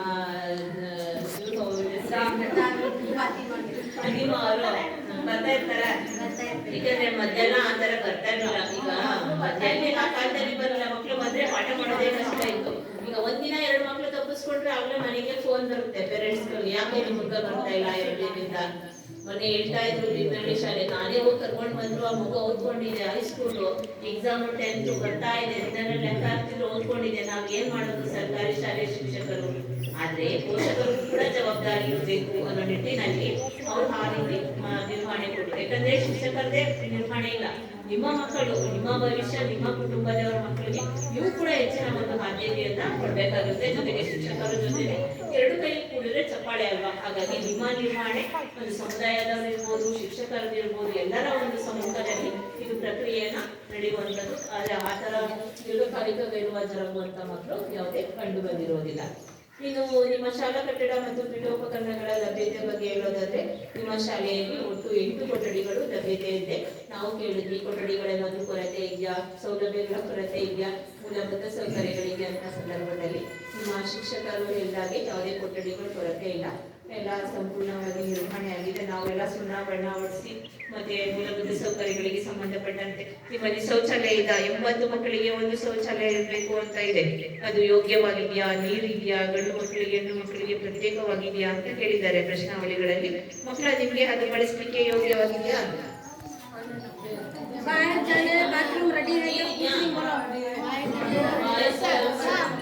ನೀರೆಲ್ಲ ಇದೆಯಾ? ಪ್ರತಿದಿನ ನೀರು ಬರುತ್ತಾ? ಓಕೆ. ಹಾಗಾದ್ರೆ ಇದು ಕುಡಿಯ ನೀರು, ಮಧ್ಯಾಹ್ನ ಬಿಸಿ ಊಟ ಯೋಜನೆ ಇರುತ್ತಲ್ವಾ? ಊಟ ಎಲ್ಲ ಹೇಗಿರುತ್ತೆ ನಿಮ್ಮ ಶಾಲೆನಲ್ಲಿ? ಪ್ರತಿದಿನ ಮೆನು ಚಾರ್ಟ್ ಪ್ರಕಾರ ಅಡುಗೆ ಮಾಡ್ತಾರಾ? रोज खाना खाती ना वो कुछ नहीं सब बोलो ಎಲ್ಲರೂ ಶಾಲೆಯಲ್ಲಿ ಊಟ ಮಾಡ್ತೀರಾ? ಹಾಲು ಕೊಡ್ತಾರಾ? ಎಲ್ಲರೂ ಕುಡಿತೀರಾ ಹಾಲು? ತರಕಾರಿ ಎಲ್ಲ ತಿಂತೀರಾ? ಎಲ್ಲರೂ ಹೊಟ್ಟೆ ತಿಂತೀರಾ? ಮಾತಾಡ್ಬೇಕು. ಇದ್ದೇ ಮಕ್ಕಳು ಯಾಕೆ ಮಾತಾಡ್ತಾ ಇಲ್ಲ? ಇದ್ದೇ ಬರ್ತಾ ಇದೆಯಾ? ಮಾತಾಡ್ಬೇಕು. ಅವ್ರುನು ಕೇಳಿಸ್ತಾ ಇದೆಯಾ ನಾನು ಹೇಳ್ತಾ ಇರೋದು? ಎಲ್ಲರೂ ಮಧ್ಯಾಹ್ನ ಊಟ ಮಾಡ್ತೀರಾ ಶಾಲೆಯಲ್ಲಿ? ತರಕಾರಿ, ಸಾಂಬಾರು, ಸೊಪ್ಪು, ಪೌಷ್ಟಿಕಾಂಶವುಳ್ಳ ಆಹಾರ ಪದಾರ್ಥಗಳನ್ನ ನಿಮ್ಗೆ ವಿತರಣೆ ಮಾಡ್ತಾರಾ? ನಿಮ್ಗೆ ಕೈ ತೊಳೆಯಲಿಕ್ಕೆ ಸಾಬೂನೆಲ್ಲ ಇಟ್ಟಿದ್ದಾರಾ? ಕೈ ತೊಳ್ಕೊಂಡು ತಟ್ಟೆ ಎಲ್ಲ ವಾಶ್ ಮಾಡ್ಕೊಂಡು ಊಟ ಮಾಡ್ತೀರಲ್ವಾ? ಪ್ರತಿದಿನ ನೀರು ಎಷ್ಟು ಕುಡಿತೀರಾ? ನೀರು ಕುಡಿತೀರಲ್ವಾ ನೀವು? ಎಷ್ಟು ಕುಡಿತೀರಾ ಪ್ರತಿದಿನ? पानी का गिलास पीती रोज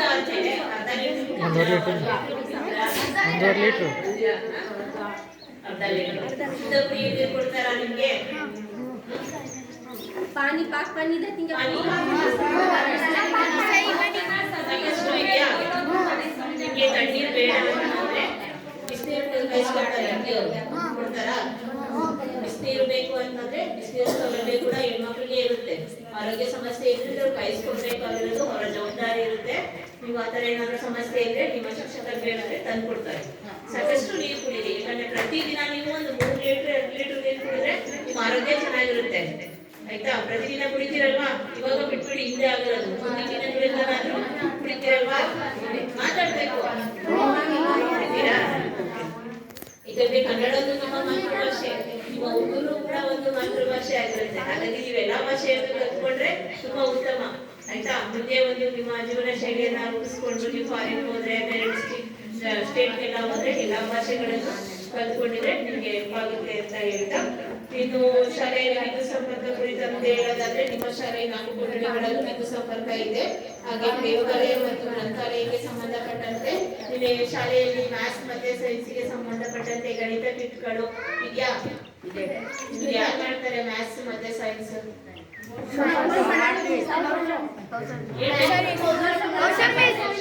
ಮಾಡ್ತಾರೆ. ಮಾಡುವಂತ ಸಂದರ್ಭದಲ್ಲಿ ನಿಮ್ಗೆ ಎಲ್ಲಾ ಗಣಿತ ಕಿಟ್ಗಳು ಮತ್ತೆ ವಿಜ್ಞಾನ ಕಿಟ್ಗಳು ಬಳಕೆ ಕೊಡ್ತಾರಾ? ಪಾಠ ಎಲ್ಲ ಚೆನ್ನಾಗಿ ಮಾಡ್ತಾರಾ? ನಿಮ್ಗೆ ಏನಾದ್ರು ಅರ್ಥ ಆಗಿಲ್ಲ ಅಂದ್ರೆ ಹೇಳ್ಕೊಡ್ತಾರಾ? ನೀವು ಪ್ರಶ್ನೆ ಮಾಡ್ತೀರಾ? ಮಾಡ್ತೀರಾ ಇಲ್ವಾ? ಎಲ್ಲ ಚೆನ್ನಾಗಿ ಅರ್ಥ ಆಗ್ತಿದ್ಯಾ? ಹಾಗಾಗಿ ಚೆನ್ನಾಗಿ ಕಲ್ತ್ಕೊಳ್ಳಿ ಅನ್ನೋ ಉದ್ದೇಶದಿಂದ ಆ ಗಣಿತ ಕಿಟ್ಗಳು ನಿಮ್ಗೆ ಬಳಕೆಯಲ್ಲಿದ್ಯಾ ಅಥವಾ ತಂದ್ಬಿಟ್ಟು ಹಾಗೆ ಶಾಲೆನಲ್ಲಿ ಇಟ್ಟಿದ್ದಾರಾ?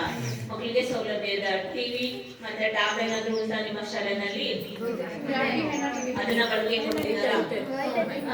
शिकारी ना वो बोलो ಕೊಡ್ತಾರ ಬಳಕೆಗೆ? ನಿಮಗೆ ಹೋಗಿದ್ಯಾ? ಎಲ್ಲರಿಗೂ 7th ಮತ್ತೆ 6th 5th ಗೆ ಇದೆಯಾ?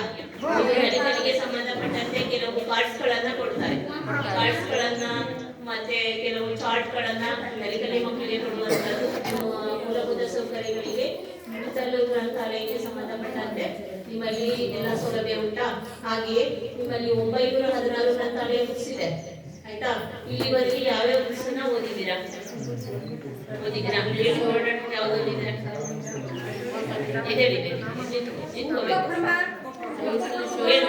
ಯಾವ್ದು ಓದಿದ್ಯಾ ಇಲ್ಲಿವರೆಗೆ? अभी तक पढ़ा कोई ना क्या क्या पढ़ को हिंदी में बोलो ಓದಿದ್ದೀರಾ? ಲೈಬ್ರರಿ ಓದ್ತೀರಾ? ನೀವು ಯಾರು ಓದಿದ್ದೀರಾ? ಇಂಗ್ಲಿಷ್, ಉರ್ದು ಯಾವ್ದು ಓದಿದ್ದೀರಿ ಅಂತ ಹೇಳ್ತೀರಾ?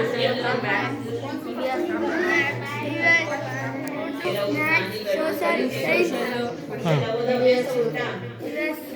ಓದಿದ್ದೀರಾ? ಯಾಕೆ ಉರ್ದುನೇ ಓದ್ತೀರಾ? ಬುಕ್ಸ್ ಇದೆಯಾ? ಅದ್ರಲ್ಲಿ ಯಾವ್ಯಾವ್ದು ಓದಿದ್ದೀರಾ?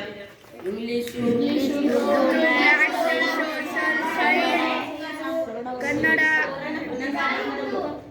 ಓದಿದ್ದೀರಾ? ಈಗ ಅದನ್ನ ಹೋಗಿ ಮಾಡಿದಾರ ಅಲ್ಲಿ ತಗೊಳ್ಳೋ ವಾರದಲ್ಲಿ 15 ದಿನದಲ್ಲಿ ಇವತ್ತು ದೃಢೀಕರಣ ಮಾಡಿ ಇಸ್ಕೊತೀರಾ? ಕೊಡ್ತಾರ ಸಂದರ್ಭದಲ್ಲಿ ಅನುದಾನ ಬಂದ್ರೆ 9/2023 ಒಂದು STMC ಒಂದು ಸಮಿತಿ ನಿಧಿಯನ್ನ ರಚನೆ ಮಾಡ್ಕೊಂಡಿದ್ದಾರೆ. ಇದು ಯಾವುದೇ ಒಂದು ಸರ್ಕಾರದ ಸೌಲಭ್ಯಗಳಾಗಿರ್ಬೋದು, ಶಾಲೆಯ ಒಂದು ಶಿಕ್ಷಣದ ಬಗ್ಗೆ ಆಗಿರ್ಬೋದು, ದಾಖಲಾತಿ ಆಗಿರ್ಬೋದು, ಒಂದು ಸ್ವತಂತ್ರ ದಿನಾಚರಣೆ ಆಗಿರ್ಬೋದು, ಇತರ ಹಬ್ಬಗಳಾಗಿರ್ಬೋದು, ಶಾಲೆಯಲ್ಲಿ ಒಂದು ಸೌಲಭ್ಯಗಳನ್ನು ನಿರ್ವಹಣೆ ಮಾಡಬೇಕು ಅಂತಂದ್ರೆ SDMC ಅವರ ಅಧ್ಯಕ್ಷತೆಯಲ್ಲಿ ಮಾಡ್ಬೇಕಂತ ಇದೆ. ಅದನ್ನ ಒಂದು 3-4 ತಿಂಗಳು ಕೂಡ ಸಭಾ ನಡವಳಿಕೆಯನ್ನ ಮಾಡಿದ್ದಾರೆ. ಅದು ಕೂಡ ಸುಮಾರು ಜನ ಎಲ್ಲರೂ ಭಾಗವಹಿಸಿ ಅವರ ವಿದ್ಯಾರ್ಥಿ ವೇತನದ ಬಗ್ಗೆ ಆಗಿರ್ಬೋದು, ಮತ್ತೆ SDMC ರಚನೆ ಏನ್ ಮಾಡ್ಬೇಕು ಅಂತ ಹೇಳಿ ಅದರ ನಿರ್ವಹಣೆ ಬಗ್ಗೆ ಚರ್ಚೆ ಮಾಡುವಂತಹ ದಾಖಲಾತಿ ಅಂತ ಕಂಡು ಬಂದಿದೆ.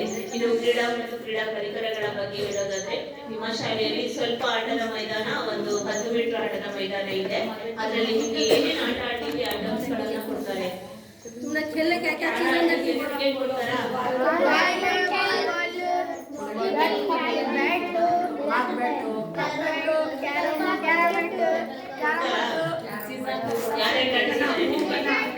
ಯಾವ ಟೀಚರ್ಸ್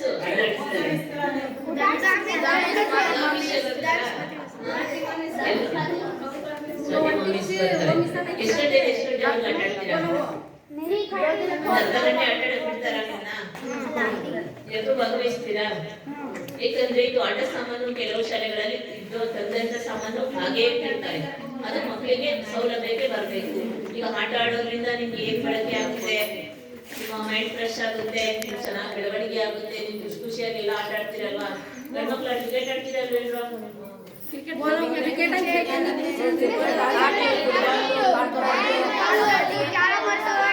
ಅದೊಂದಕ್ಕೆ ಮಕ್ಕಳಿಗೆ ವಹಿಸ್ಬಾರಂತದ್ದು ಬೇರೆ ಏನು ಮಕ್ಕಳಿಗೆ ವಹಿಸ್ತಾರಲ್ಲ ಕೊಡ್ತಾರಾ? ಓಕೆ.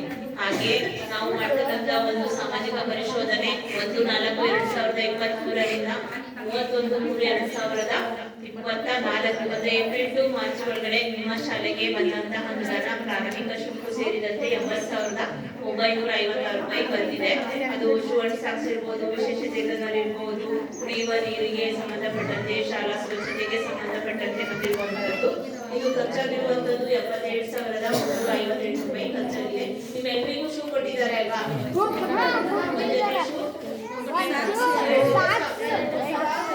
ಎಲ್ಲ ಚೆನ್ನಾಗಿದೆಯಾ? ಕೊಟ್ಟಿದ್ದಾರಾ? ಅದಕ್ಕೆ ಖರ್ಚು ಮಾಡಿರುವಂತದ್ದು. ನಿಮ್ಗೆ ಕುಡಿಯೋ ನೀರಿಗೆ ಹೊರಗಡೆಯಿಂದ ಪ್ಲಾಂಟ್ ತಂದು ಕೊಟ್ಟರೆ ಅದಕ್ಕೆ ಖರ್ಚು ಮಾಡಿರುವಂತದ್ದು. ಇದು ಶೌಚಾಲಯ ನಿರ್ವಹಣೆ, ಅದಕ್ಕೆ ಬೇಕಾಗುವಂತಹ ಪೆನಾಲ್ಗಳಾಗಿರ್ಬೋದು, ಸ್ವಚ್ಛತೆ ಕಾಲನಿಗೆ ಕೊಡುವಂತದ್ದಾಗಿರ್ಬೋದು ಖರ್ಚು ಮಾಡಿರುವಂತದ್ದು. ಈ ವಿದ್ಯಾರ್ಥಿಗಳಿಗೆ ಈ ತರ ಒಂದು ಶಾಲಾ ನಿರ್ವಹಣೆಗೆ ಖರ್ಚು ಮಾಡಿರುವಂತದ್ದನ್ನ ಬಿಲ್ಗಳನ್ನ ನಮ್ಮ ಸಾಮಾಜಿಕ ಪರಿಶೋಧನೆಗೆ ಹಾಜರುಪಡಿಸಿದ್ದಾರೆ. ಇನ್ನು ಉಳಿಕೆ 3,598 ರೂಪಾಯಿ ಅನುದಾನ ಉಳಿದಿದೆ. ಹಾಗೆ ಇವು ನೆಕ್ಸ್ಟ್ FLN ಬುನಾದಿ ಸಾಕ್ಷರತಾ ಸಂಖ್ಯಾ ಜ್ಞಾನಕ್ಕೆ ಸಂಬಂಧಪಟ್ಟಂತೆ ಫಂಡಮೆಂಟಲ್ ಲಿಟ್ರಸಿ ನ್ಯೂಮರಸಿ ಅಂತೇಳಿ ನಿಮ್ಮ ಒಂದು ಶಾಲೆಯಲ್ಲಿ ಬುನಾದಿ ಸಾಕ್ಷರತೆಗೆ ಸಂಬಂಧಪಟ್ಟಂತೆ ಗುಂಪು ಚಟುವಟಿಕೆಗಳೆಲ್ಲ ಮಾಡ್ತಾರಾ? ಮಾಡ್ತಾರಾ? ವಿದ್ಯಾ ಪ್ರವೇಶ ಇರ್ಬೋದು, ಆಕ್ಟಿವಿಟೀಸ್ ಎಲ್ಲ ಮಾಡಿಸ್ತಾರಾ? ನಾವೀನ್ಯ ಬೋಧನಾ ಚಟುವಟಿಕೆಗಳು ಅಂದ್ರೆ ನಾವೀನ್ಯ ಬೋಧನೆಗೆ ಸಂಬಂಧಪಟ್ಟಂತೆ ಇದು ಒಂದು FLN ನಿರಂತರವಾದ ಒಂದು ಪ್ರಕ್ರಿಯೆಯಾಗಿದೆ. ಯಾಕಂದ್ರೆ ಒಂದು ಮಗು ಒಂದು 15 ಮಾರ್ಕ್ಸ್ ತಗೊಂಡ್ರೆ, ಇನ್ನೊಂದು ಮಗು 10 ಮಾರ್ಕ್ಸ್ ತಗೊಂಡಿದ್ರೆ ಈ ಪರೀಕ್ಷಾ ಒಂದು ಸಮಯದಲ್ಲಿ ಒಂದು ಪೂರ್ಣ ಅಂಕಗಳನ್ನ, ಅವರು ಉತ್ತೀರ್ಣರಾಗಿರುವಂತಹ ಪೂರ್ಣ ಅಂಕಗಳನ್ನ ಗಳಿಸಬೇಕು ಅಂತೇಳಿ ಸರ್ಕಾರ ಒಂದು ನಿಟ್ಟಿನಲ್ಲಿ FLN ಕಾರ್ಯಕ್ರಮವನ್ನು ಕೂಡ ಹಮ್ಮಿಕೊಳ್ಳಲಾಗಿದೆ ಅಂತ ಹೇಳ್ತಾ, ಇದೆಲ್ಲ ಒಂದು ಅನುದಾನ ಬಂದಿದ್ದು ಕ್ಲಸ್ಟರ್ ಸಂಪನ್ಮೂಲ ವ್ಯಕ್ತಿಗಳು ಅಂತ ಹೇಳ್ಬಿಟ್ಟು ನಿಮ್ಮ ಶಾಲೆಗೆ ಸಲ್ಮಾ ಬೇಗಂ ಇರ್ಬೋದು, ಯೋಗೇಶ್ ಇರ್ಬೋದು, ಕ್ಲಸ್ಟರ್ ಸಂಪನ್ಮೂಲ ವ್ಯಕ್ತಿಗಳು ಕೂಡ ಆಗಾಗ್ಗೆ ಶಾಲೆಗೆ ಭೇಟಿ ನೀಡಿ ಅವರ ಶಾಲೆ ನಿರ್ವಹಣೆ ಬಗ್ಗೆ, ಮೂಲಭೂತ ಸೌಕರ್ಯಗಳ ಬಗ್ಗೆ ಮಾಹಿತಿಯನ್ನು ನೀಡಿರುವಂತದ್ದು ಕಂಡು ಬಂದಿದೆ.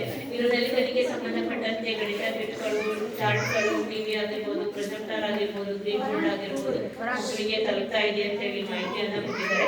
ಇನ್ನು ಸ್ವಯಂ ರಕ್ಷಣಾ ತರಬೇತಿಗೆ ಸಂಬಂಧಪಟ್ಟಂತೆ ನಿಮ್ಮಲ್ಲಿ ಪ್ರೌಢಶಾಲೆಗೆ ಒಂದು ಕರಾಟೆಗೆ ಅನುದಾನ ಬರುತ್ತೆ. ಆದ್ರೆ ನಿಮ್ಮ ಹಿರಿಯ ಪ್ರಾಥಮಿಕ ಶಾಲೆ ಆಗಿರೋದ್ರಿಂದ ನಿಮ್ಮಲ್ಲಿ ಯೋಗಾಭ್ಯಾಸ ಮಾಡಿಸ್ತಾರಾ?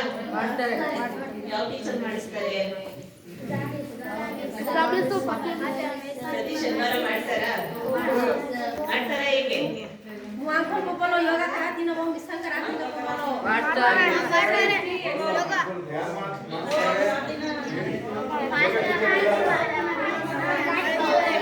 ಮಾಡಿಸ್ತಾರಾ? ನಿಮ್ಮ ಆರೋಗ್ಯದ ದೃಷ್ಟಿಯಿಂದ ಯೋಗಾಭ್ಯಾಸವನ್ನು ಕೂಡ ಒಂದು ಭಾಗವಹಿಸಬೇಕು ಅಂತ ಈ ಸರ್ಕಾರ ಈ ಒಂದು ಯೋಜನೆಯನ್ನು ಕೂಡ ತಂದಿದೆ. ಹಾಗೆ ನಿಮ್ಮ ಒಂದು ಶಾಲೆಯ ನಿಮ್ಮ ಶಾಲೆಯ ಒಂದು ಹಸಿ ಕಸ ಮತ್ತೆ ಒಣ ಕಸವನ್ನ ಕೂಡ ಬೇರ್ಪಡಿಸಬೇಕು ಅಂತ ಇದೆ. ಅದನ್ನ ನೀವು ವಿನೋದಕ ಮಾಡ್ತೀರಾ ಅಥವಾ ಗ್ರಾಮ ಪಂಚಾಯತಿ ಘನತ್ಯಾಜ್ಯ ಘಟಕ ವಿಲೇವಾರಿ ಮೂಲಕ ಮಾಡ್ತೀರಾ? ಹೇಗ್ ಮಾಡ್ತೀರಾ? ಹಸಿ ಕಸ ಒಣ ಕಸ ಎಲ್ಲ ಬೇರ್ಪಡಿಸ್ತೀರಲ್ವಾ? ಡಸ್ಟ್ಬಿನ್ ಹಾಕಿ ಡಂಪ್ ಮಾಡ್ತಾರಾ? ಹೊರಗಡೆ ತಗೊಂಡು ಹೋಗ್ತಾರಾ? ಹಾಗಾಗಿ ನಿಮ್ಮ ದಿನಪತ್ರಿಕೆಯನ್ನ ಪ್ರತಿದಿನ ಓದ್ಬೇಕು. ಜೊತೆಗೆ ಇಂಗ್ಲಿಷ್ ಪೇಪರ್ ಕೂಡ ಓದೋ ಅಭ್ಯಾಸವನ್ನ ಮುಂದಿನ ದಿನಗಳಲ್ಲಿ ಮಾಡ್ಕೊಳ್ಳಿ ಅಂತ ಹೇಳ್ತಾ, ಇನ್ನು ನಿಮ್ಮಲ್ಲಿ ಯುವ ಪರಿಸರ ಕ್ಲಬ್ಗಳನ್ನ ರಚನೆ ಮಾಡ್ಕೊಂಡಿದ್ದೀರಾ? ಯುವ ಪರಿಸರ ಕ್ಲಬ್ಗಳು ರಚನೆ ಮಾಡಿದ್ದೀರಾ? ನಿಮ್ಮ ಕ್ಲಬ್ ರಚನೆ ಮೆಂಬರ್ಸ್ ಯಾರ್ಯಾರಿದ್ದೀರಾ? ಇಲ್ಲಿ ಮೆಂಬರ್ಸ್ ಇದ್ದೀರಾ? ಕ್ಲಬ್ ರಚನೆ ಮಾಡ್ಕೊಂಡಿರುವಂತವ್ರು ಯಾರಾದ್ರೂ ಇದ್ರೆ ಕೈ ಎತ್ತಿ. ಕ್ಲಬ್ ರಚನೆ ಮಾಡ್ಕೊಂಡಿದ್ದೀರಲ್ವಾ? ನೀವು ಯಾವ ಮಂತ್ರಿಮಂಡಲ ಆಗಿದೆಯಪ್ಪ ನಿಮ್ಮಲ್ಲಿ? ಮಾತಾಡಿ. ಮಾತಾಡಿ.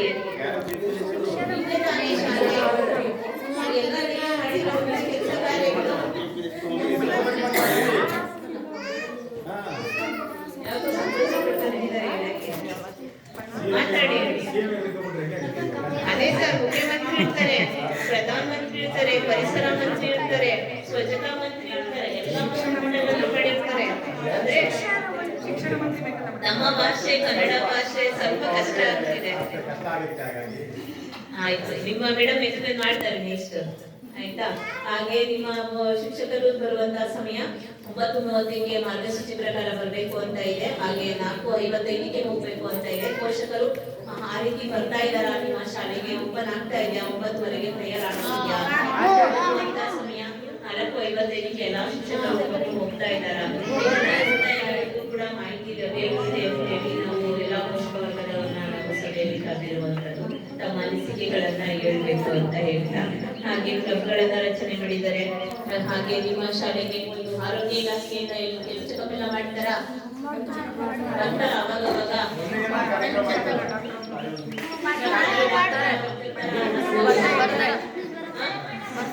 ಅವರು ಪ್ರೇಮ ಶಿಷ್ಟ ಆಗಿರ್ಬೋದು, ಮತ್ತೆ ಮಧುರೋಗ ಇರ್ಬೋದು, ಇನ್ನಿತರ ಒಂದು ಚಟುವಟಿಕೆಗಳಿಗೆ ಹಾಗಾಗಿ ಭಾಗವಹಿಸಿರ್ತಾರ.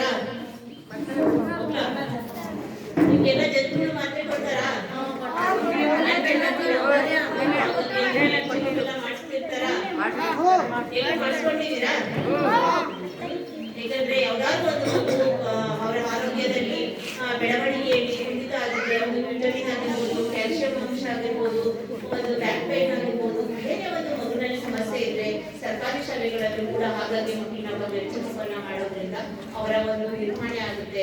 ಅವರ ಬೆಳವಣಿಗೆ ಚೆನ್ನಾಗಿರ್ಬೇಕು ಅನ್ನೋ ದೃಷ್ಟಿಯಿಂದ ಪ್ರತಿ ತಿಂಗಳು ವೇಟ್ ಜಾಸ್ತಿ ಆಗ್ತಾ ಇರಬೇಕು. ಅಕಸ್ಮಾತ್ ಅದೇ ವೇಟ್ ಅಲ್ಲಿ ಇದ್ರೆ ಅವರು ಮುಂದಿನ ಒಂದು ಸಂಬಂಧಪಟ್ಟ ಇಲಾಖೆ ಅಧಿಕಾರಿಗಳಿಗೆ ವರದಿಯನ್ನ ಮಾಡ್ತಾರೆ. ಹಾಗಾಗಿ ಎಲ್ಲರೂ ಕೂಡ ಮಾಡಿಸ್ಕೊಡಿ. ಯಾಕಂದ್ರೆ ನೀವು ಸಿಹಿನಿಂದ ಜಂತುಗಳಿರುತ್ತೆ, ಹಲ್ಲು ಬೇಗ ಬೇಗ ಹಾಳಾಗುತ್ತೆ. ಮತ್ತೆ ನಿಮ್ಗೆ ಏನಾದ್ರು ಕೊರತೆ ಇದ್ರೆ ಅವ್ರಿಗೆ ಮಾಹಿತಿ ಇದ್ದಂತ ಸಂದರ್ಭದಲ್ಲಿ ಪೋಷಕರಿಗೆ ಶಿಕ್ಷಕರು ತಿಳಿಸ್ತಾರೆ. ತದನಂತರ ಅವರು ಪೋಷಕರಿಗೆ ಮಾಹಿತಿಯನ್ನ ಕೊಟ್ಟು ಸಂಬಂಧಪಟ್ಟ ಇಲಾಖಾ ಅಧಿಕಾರಿಗಳ ಬಗ್ಗೆ ತಪಾಸಣೆ ಏನಾದ್ರು ಬರೀತಾರೆ, ಇಲ್ಲಾಂದ್ರೆ ಅವರೇ ಕೂಡ ಮಾಡಿಸಿಕೊಡ್ಲಿಕ್ಕೂ ಕೂಡ ಅವಕಾಶ ಇದೆ ಅಂತ ಹೇಳ್ತಾ, ನಿಮ್ಮ ಶಾಲೆಯಲ್ಲಿ ಸಂಭ್ರಮ ಶನಿವಾರ ಮಾಡ್ತಾರಾ? ಎಲ್ಲರೂ ಭಾಗವಹಿಸ್ತೀರಾ? ಬ್ಯಾಂಕ್ ರಹಿತ ದಿನಾಚರಣೆ ಅಂತ ಹೇಳ್ತಾರೆ. ಆವಾಗ ಅಂತ ಸಂದರ್ಭದಲ್ಲಿ ನೀವೇನಾದ್ರೂ ಪ್ರಾಜೆಕ್ಟ್ ಗಳನ್ನ ಮಾಡ್ತೀರಾ? ಮಾಡಿದ್ದೀರಾ? ಸಂಭ್ರಮ ಶನಿವಾರ ಇರುವಂತದ್ದು ಏನೇನ್ ಮಾಡಿದ್ದೀರಾ ಅಂತ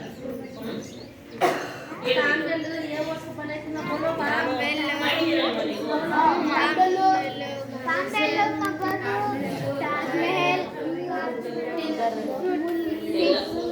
ಮಾಡಿದ್ದೀರಾ? ಭಾಗವಹಿಸುತ್ತೀರಾ? ಈಗಂದ್ರೆ ಇದನ್ನ ಭಾಗವಹಿಸೋದ್ರಿಂದ ಶಾಲೆಗಳಲ್ಲಿ ಕೂಡ ಪ್ರಾಜೆಕ್ಟ್ ಗಳನ್ನ ನಾವು ದುಡ್ಡು ತಗೊಂಡ್ಬಂದು ವೆಹಿಕಲ್ ತಗೊಂಡು ಹೋಗಿ ಮಕ್ಕಳಿಗೆ ಶಾಲೆ ಕೊಟ್ಟು ಬರ್ತೀವಿ. ಆದ್ರೆ ಸರ್ಕಾರಿ ಶಾಲೆಗಳಲ್ಲಿ ಶಿಕ್ಷಕರನ್ನೇ ಕೂರಿಸಿ ಅವರಿಗೆ ಒಂದು ಚಾರ್ಟ್ ಗಳನ್ನು ಕಲರ್ ಪೆನ್ಸಿಲ್ ಎಲ್ಲ ಕೊಟ್ಟು ಒಂದು ಧೂಮಪಾನ ನಿರ್ವಹಣೆ ಹೇಗ್ ಮಾಡ್ಬೇಕು, ರಸ್ತೆ ದಾಟುವಂತ ಸಂದರ್ಭದಲ್ಲಿ ಹೇಗೆ ನಿರ್ವಹಣೆ ಮಾಡ್ಬೇಕು ಅಂತೇಳಿ, ಮತ್ತೆ ವಿಶೇಷಚೇತನ ಮಕ್ಕಳ ಜೊತೆ ಸಂವಾದ ಕಾರ್ಯಕ್ರಮಗಳನ್ನ ಮಾಡುವಂತದ್ದು, ಹಿರಿಯ ನಾಗರಿಕರ ಜೊತೆ ಹೇಗೆ ನಾವು ಮಾತಾಡ್ಬೇಕು, ಹಿರಿಯರಿಗೆ ಹೇಗೆ ಗೌರವ ಕೊಡಬೇಕು ನಮ್ಮ ವಯಸ್ಸಿಗೆ ಅನುಗುಣವಾದಂಥವರ ಸಂದರ್ಭದಲ್ಲಿ ಹೇಗೆ ಮಾತಾಡಬೇಕು, ಕೆಲವು ಅನಿಮಲ್ಸ್ಗಳಾಗಿರ್ಬೋದು, ಕೆಲವು ಪ್ರಾಣಿಗಳಾಗಿರ್ಬೋದು, ಯಾವ್ದು ಬೇಕಾದ್ರೂ ನೀವು ಮಾಡ್ಲಿಕ್ಕೆ ಅವಕಾಶ ಇದೆ. ಇದು ಒಂದು ನಿಮಗೆ ಒಂದು ಸಬ್ಜೆಕ್ಟ್ ಆಗಿ ಕೊಟ್ಟಿರುವಂತದ್ದು ಸಂಭ್ರಮ ಶನಿವಾರ ಅಂತ.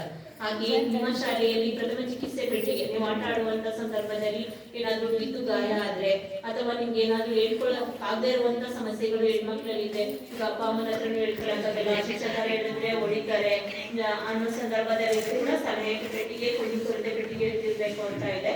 ಅದರಲ್ಲಿ ಅವರು ಸಲಹೆಗಳನ್ನ ಬರೆದಂತಹ ಸಂದರ್ಭದಲ್ಲಿ ಮುಖ್ಯ ಶಿಕ್ಷಕರು ಅದಕ್ಕೆ ನಿರ್ವಹಣೆ ಮಾಡಿ ಕೊಡುವಂತದ್ದು, ನೀವು ಬಿದ್ದಂತ ಸಂದರ್ಭದಲ್ಲಿ ಏನಾದ್ರೂ ಗಾಯ ಆದ್ರೆ ಟೀಚರ್ ಆಗಿರ್ಬೋದು ಅದಕ್ಕೆ ಸಂಬಂಧಪಟ್ಟಂತ ಐಟಮ್ಸ್ ಗಳನ್ನು ಶಾಲೆಯಲ್ಲಿ ಇರಬೇಕು ಅಂತ ಇದೆ. ನಿಮ್ಮ ಶಿಕ್ಷಕರು ಎಲ್ಲವನ್ನು ನಿರ್ವಹಣೆ ಮಾಡಿದ್ದೀವಿ ಅಂತ ಹೇಳಿದ್ದಾರೆ. ಇನ್ನು ಕಲಿಕಾ ಹಬ್ಬಕ್ಕೆ ಸಂಬಂಧಪಟ್ಟಂತೆ ಹೇಳೋದಾದ್ರೆ ಒಂದೊಂದು ಮಗುವಿನಲ್ಲಿ ಒಂದೊಂದು ಪ್ರತಿಭೆ ಇರುತ್ತೆ.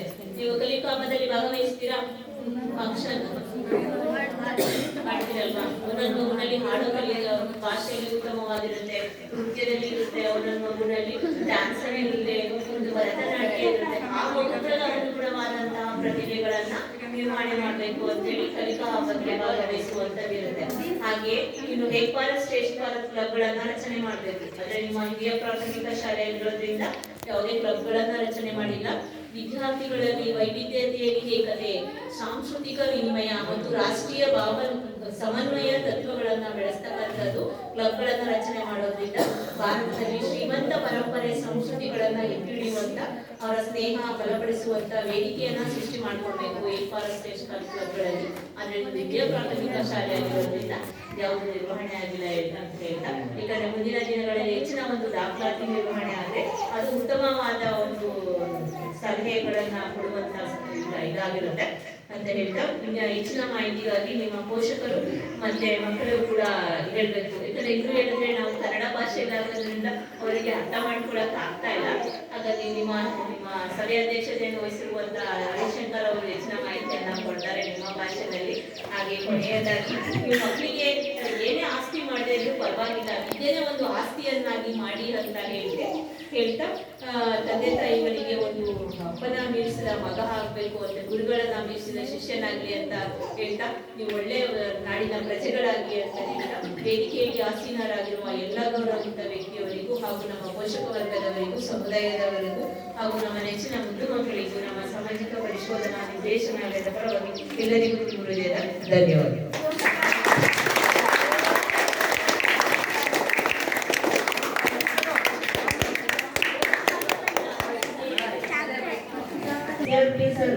ಅವರು ನಮ್ಮ ಶಾಲೆಯ ಶೈಕ್ಷಣಿಕ ಅಭಿವೃದ್ಧಿಗೆ ಸಲಹೆ ನೀಡುತ್ತಾ ನಮ್ಮ ಒಂದು ಕರೆಗೆ ಹೋಗಲು ಬಂದಿದ್ದಾರೆ.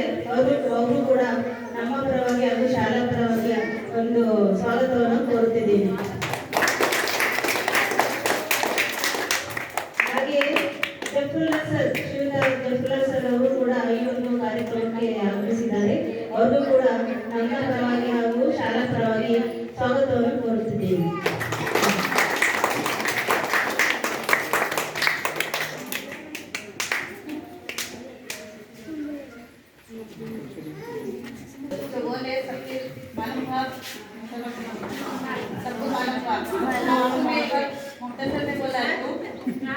जब मैं आई यहाँ पर 9 साल हो गया, 9 साल पहले स्कूल में 12-16 बच्चे थे। तो आप सबकी जो हमारा साथ ताउन था और बहुत सारे ऐसे मेंबर भी जो अभी ना हाजिर नहीं, उनकी कोशिश है, हमारी कोशिश है, जो स्टेज के ऊपर बैठ गई उनकी कोशिश है। सबका ताउन के साथ आज अल्हम्दुलिल्लाह 45 बच्चे हमारे स्कूल में मेरे तालीम हुई। तो आइंदा भी ऐसा कोशिश करो और भी आगे और ज़्यादा स्टेप बढ़ेंगे।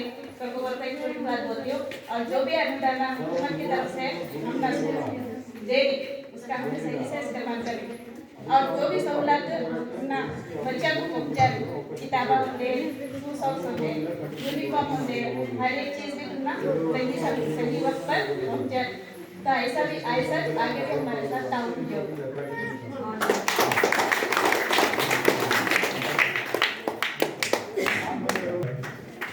ಸಾಮಾಜಿಕ ಪರಿಶೋಧನಾ ನಿರ್ದೇಶನದ ಬೆಂಗಳೂರು ಹಾಗೂ ಸಮಗ್ರ ಶಿಕ್ಷಣ ಯೋಜನೆ ಕರ್ನಾಟಕ ಇದರ ವತಿಯಿಂದ ಸರ್ಕಾರಿ ಹಿರಿಯ ಪ್ರಾಥಮಿಕ ಶಾಲೆ ಕಿರ್ಗಾವಲ್ಲಿ ದಿನಾಂಕ 10/2/2026ರಿಂದ 10/2/2026ರವರೆಗೆ ಪರಿಶೋಧನೆ ಸಾಮಾಜಿಕ ಪರಿಶೋಧನೆಯ ಕಾರ್ಯಗಳನ್ನು ಸಾಮಾಜಿಕ ಪರಿಶೋಧನೆ ಅಧಿಕಾರಿಗಳು ಮುಗಿಸಿ ಈ ದಿನ ಕೊನೆಯ ದಿನ ಆಗಿ ಮಕ್ಕಳ ಮತ್ತು ಪೋಷಕರ ಸಭೆಯನ್ನು ಏರ್ಪಡಿಸಿದ್ದಾರೆ.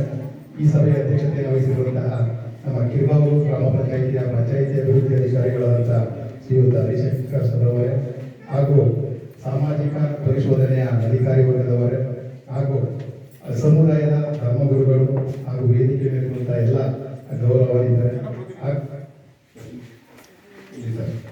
ಹಾಗೂ ಈ ಸಭೆಗೆ ಆಗಮಿಸಿರುವಂತಹ ಎಲ್ಲ ಪೋಷಕರು ಹಾಗೂ ಪ್ರೀತಿಯ ಮುದ್ದು ಮಕ್ಕಳೇ, ಮೇಡಮ್ ಎಲ್ಲ ನಮ್ಮ ಸರ್ಕಾರದಿಂದ ಏನೆಲ್ಲ ಸೌಲಭ್ಯಗಳು ಸವಲತ್ತುಗಳು ವಿದ್ಯಾರ್ಥಿಗಳು ಸಿಗ್ತಾ ಇದೆ ಅನ್ನೋದನ್ನ ತುಂಬಾ ಸವಿಸ್ತಾರವಾಗಿ ತಿಳಿಸ್ಕೊಟ್ಟಿದ್ದಾರೆ. ಸರ್ಕಾರ ನಮ್ಮ ಶಿಕ್ಷಣ ಇಲಾಖೆ ಶಿಕ್ಷಣ ಕ್ಷೇತ್ರದಲ್ಲಿ ಮಹತ್ತರವಾದಂತಹ ಬದಲಾವಣೆಯನ್ನು ತರಬೇಕು. ಒಂದು ದೇಶದ ಯಾವುದೇ ಒಂದು ಪ್ರಗತಿಯನ್ನ ಒಂದು ದೇಶ ಸಾಧಿಸಬೇಕಾದ್ರೆ ಅಲ್ಲಿಯ ವಿದ್ಯಾರ್ಥಿಗಳು ಮತ್ತೆ ಅಲ್ಲಿನ ಶಿಕ್ಷಣ ವ್ಯವಸ್ಥೆ ಬಹಳ ಮುಖ್ಯ ಆಗುತ್ತೆ ಅನ್ನೋ ಉದ್ದೇಶವನ್ನು ಇಟ್ಕೊಂಡು ನಮ್ಮ ಘನ ಸರ್ಕಾರ ನಮ್ಮ ಮಕ್ಕಳಿಗೆ ಉಚಿತವಾಗಿ ಸರ್ಕಾರಿ ಶಾಲೆಗಳಲ್ಲಿ 6ರಿಂದ 18 ವರ್ಷದ ವಯೋಮಾನದ ಎಲ್ಲ ಮಕ್ಕಳಿಗೂ ಉಚಿತವಾದಂತಹ ಶಿಕ್ಷಣ ಸಿಗಬೇಕು ಅಂತ ವ್ಯವಸ್ಥೆ ಮಾಡಿದೆ.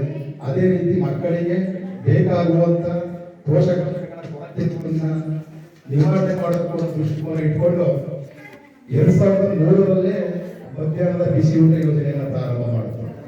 ಯಾಕಂದ್ರೆ ನಮ್ಮ ಈ ಗ್ರಾಮೀಣ ಪ್ರದೇಶಕ್ಕಿಂತ ಹೆಚ್ಚಾಗಿ ಸರ್ಕಾರ ದೃಷ್ಟಿಯಲ್ಲಿ ಇಟ್ಕೊಂಡು ಮಾಡಿದಂಥದ್ದು ಗುಡ್ಡಗಾಡು ಪ್ರದೇಶಗಳಲ್ಲಿ ಹಳ್ಳಿಗಳಲ್ಲಿ ಗ್ರಾಮಾಂತರ ಪ್ರದೇಶದಲ್ಲಿ ವಾಸಿಸುವಂತ ಮಕ್ಕಳ ವಿದ್ಯಾರ್ಥಿಗಳು ತುಂಬಾ ಇದ್ದಾರೆ, ಬಡತನದಲ್ಲಿ ಇದ್ದಾರೆ, ಆರ್ಥಿಕ ಗುಣಮಟ್ಟಕ್ಕಿಂತ ಕಡಿಮೆ ಇದ್ದಾರೆ ಅನ್ನುವಂಥ ಉದ್ದೇಶವನ್ನು ಇಟ್ಕೊಂಡು ಈ ಮಧ್ಯಾಹ್ನದ ಬಿಸಿ ಊಟ ಕಾರ್ಯಕ್ರಮವನ್ನ ಜಾರಿ ಮಾಡಿ. ಯಾಕಂದ್ರೆ ಮಕ್ಕಳು ಅವರ ಆರೋಗ್ಯ ಚೆನ್ನಾಗಿದ್ರೆ ಶಾಲೆಯಲ್ಲಿ ಬಂದು ಅವ್ರ ವಿದ್ಯಾಭ್ಯಾಸವನ್ನ ಮಾಡ್ತಾರೆ, ಚೆನ್ನಾಗಿ ಕಲಿತಾರೆ, ಗುಣಮಟ್ಟದ ಶಿಕ್ಷಣವನ್ನ ಪಡಿತಾರೆ.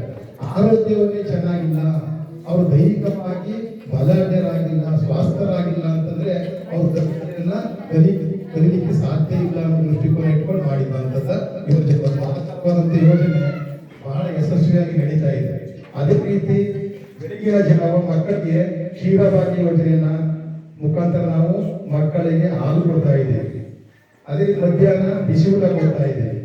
ಅದೇ ರೀತಿ ಮೊಟ್ಟೆ ಕೊಡ್ತಾ ಇದ್ದೀವಿ. ಸರ್ಕಾರ ಪ್ರತಿ ವರ್ಷ ಒಂದು ಮಗುವಿಗೆ 25,000ರಿಂದ 30,000 ರೂಪಾಯಿಗಳನ್ನ ಖರ್ಚು ಮಾಡ್ತಾ ಇದೆ.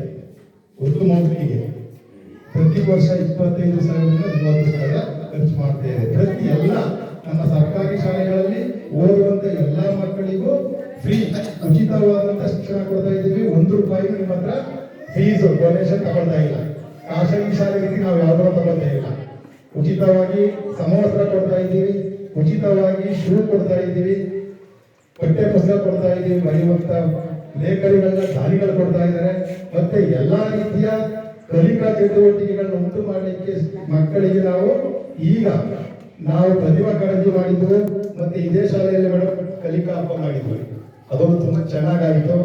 ಈ ಶಾಲೆಯಲ್ಲಿ ನಾವು ಈ ವರ್ಷದ ಮಕ್ಕಳಿಗೆ ಕಲಿಕಾ ಹಬ್ಬ ಅಂತ ಹೇಳಿ ಉರ್ದು ಶಾಲೆಗಳು ಈ ಮಕ್ಕಳಿಂದ ಕಲಿಯುವಂತ 6 ಉರ್ದು ಶಾಲೆಗಳನ್ನ 4 ಉರ್ದು ಶಾಲೆಗಳನ್ನ ಒಂದೆಡೆ ಸೇರಿಸಿ ಇಲ್ಲೇ ಕಲಿಕಾ ಹಬ್ಬ ಮಾಡಿದ್ವಿ. ಅದೆಲ್ಲ ಬಂದಿದ್ದು ನೀವು ಬಂದಿದ್ರಿ ಅನ್ಸುತ್ತೆ ಪೋಷಕರು.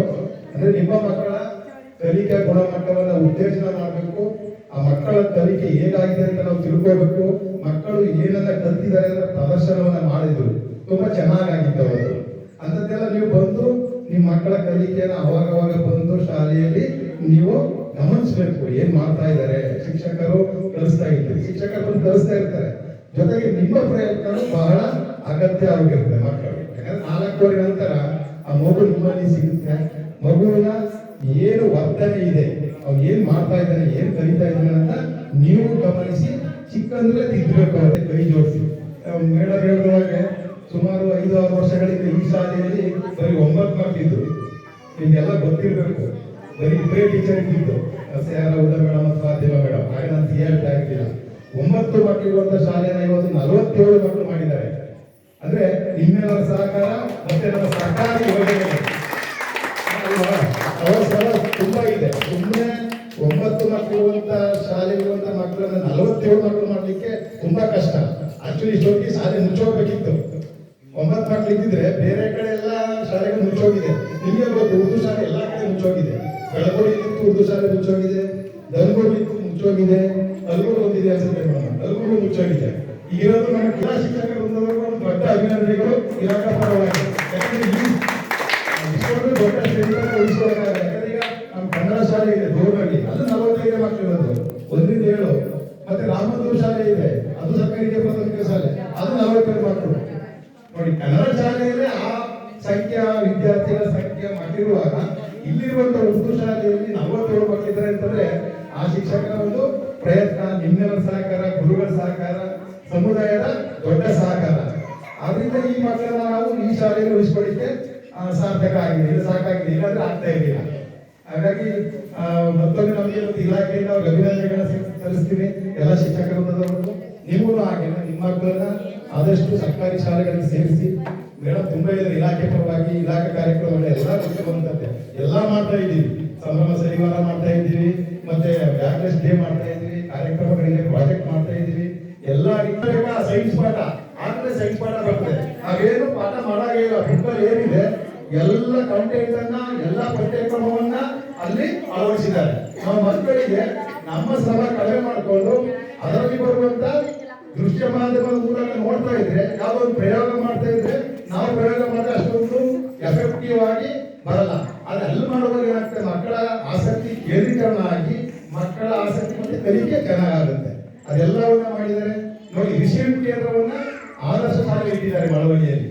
ಅಲ್ಲಿ ಕೂತ್ಕೊಂಡು ಪಾಠ ಮಾಡಿದ್ರೆ ಇಡೀ ಈ ಪೋಷಕರ ಸಭೆಗೆ ಒಳ್ಳೆಯದಾಗಿ ಎಲ್ಲರೂ ಬಂದಿದ್ದೀರಿ. ಸರ್ಕಾರಿ ಕಾರ್ಯಕ್ರಮಗಳು ಮತ್ತೆ ಇವತ್ತಿನ ಸಾಮಾಜಿಕ ಪರಿಶೋಧನೆ ಏನಿದೆ ಎಲ್ಲವನ್ನ ಮಾಡಿದ್ದಾರೆ ಅವರು. ಪ್ರತಿಯೊಂದು ಸರ್ಕಾರ ನಮ್ಗೆ ಏನು ಸವಲತ್ತುಗಳನ್ನು ಕೊಡ್ತದೋ ಅದನ್ನೆಲ್ಲ ಲೆಕ್ಕಾಚಾರ ಕೇಳುತ್ತೆ, ಅವರೆಲ್ಲ ಮಾಡಿದ್ದಾರೆ. ಪ್ರತಿಯೊಂದು ಬಿಸಿ ಊಟದ ಲೆಕ್ಕ ಆಗಿರ್ಬೋದು, ಹಣಕಾಸಿನ ಲೆಕ್ಕ ಆಗಿರ್ಬೋದು, ಶಾಲೆ ಬರುವಂತ ಅನುದಾನಗಳ ಬಗ್ಗೆ ಆಗಿರ್ಬೋದು, ಎಲ್ಲವನ್ನ ಲೆಕ್ಕಾಚಾರ ಮಾಡ್ತಾರೆ. ಹಾಗಾಗಿ ಎಲ್ಲವನ್ನ ಮಾಡಿದರೆ ಇವತ್ತು ಪೋಷಕರ ಸಭೆ ಇದೆ. ಇವತ್ತು ನಿಮ್ಮ ಸಭೆ, ನೀವು ಮಾತಾಡಬೇಕು ನಮ್ಮ ಶಾಲೆಗಳ ಬಗ್ಗೆ, ನಮ್ಮ ಮಕ್ಕಳ ಕಲಿಕೆ ಬಗ್ಗೆ ಅಂತ ಹೇಳ್ತಾ ಆ ವೇದಿಕೆ ಬಿಟ್ಟಿರುವಂತ ಎಲ್ಲರಿಗೂ ಗೌರವಾನ್ವಿತರಿಗೆ ಒಂದಿಸಿ ನಾನು ಹೇಳೋದು ಮಾತನ್ನು ನಾನು ಮುಗಿಸ್ತೀನಿ. ಎಲ್ಲರಿಗೂ ಒಳ್ಳೆಯದಾಗಿ. ನಮಸ್ಕಾರ.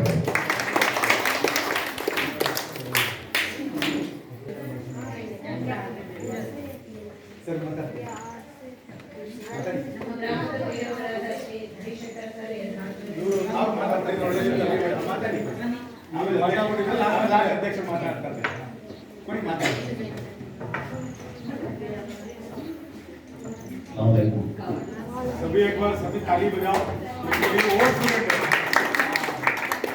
भाई भी ये स्कूल में पढ़ा तो आज नेशनल लेवल में हूँ इंशाल्लाह। आप सबकी दुआ से मुझे नेशनल अवार्ड मिला है, स्टेट अवार्ड मिला है। मैं भी अच्छी इंग्लिश भी बात कर सकता हूँ, कन्नड़ा भी बात कर सकता हूँ, उर्दू भी बात कर सकता हूँ। तुम्हें भी वैसे बना मेरे सरकार से, तुम्हें जो बच्चे नहीं हमारे सरकार बना तुम्हें भी। ठीक है, तो हमने पढ़े से स्कूल ये हमें पढ़े से कम से कम 300-400 बच्चे थे। एक स्कूल में 30-30 बच्चे, 40-40 बच्चे रहते थे और 10 घंटे में हमें पढ़ा गया। तो तुम ना इतनी बड़ी सहूलत दे रही, तुम 3 टाइम खाना दे रही, तुम ना 2 टाइम और रोज दूध देती, हमने क्या भी नहीं, हमें आज तक टाइम पढ़ने को चले जाते थे। तुम ना सब भी सहूलत देखो, तुम्हें तुम ना कंप्यूटर है, टीवी है, सब है, अच्छा पढ़ना तुम सभी।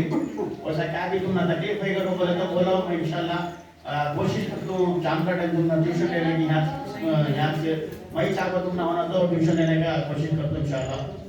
शुक्रिया मुझे बात करने के लिए शुक्रिया।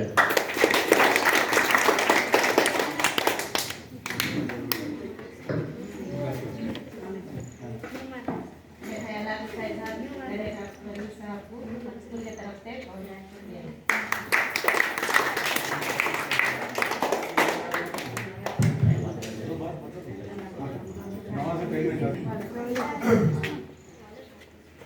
बहुत खुशी हुई है, हमें भी स्कूल में पढ़ी तो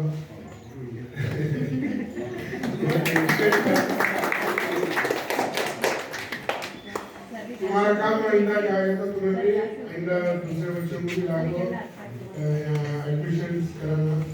और ये स्कूल बहुत पुरानी स्कूल, स्कूल से बहुत बच्चे अच्छे मुकाम पर पहुंची। इस स्कूल से तालीम हासिल कर रही, अच्छा पढ़ना और अपने माँ बाप का नाम रोशन करना और असातिज़ा के हक में भी ये दुआ है कि अल्लाह उनको सेहत से अता फरमाए।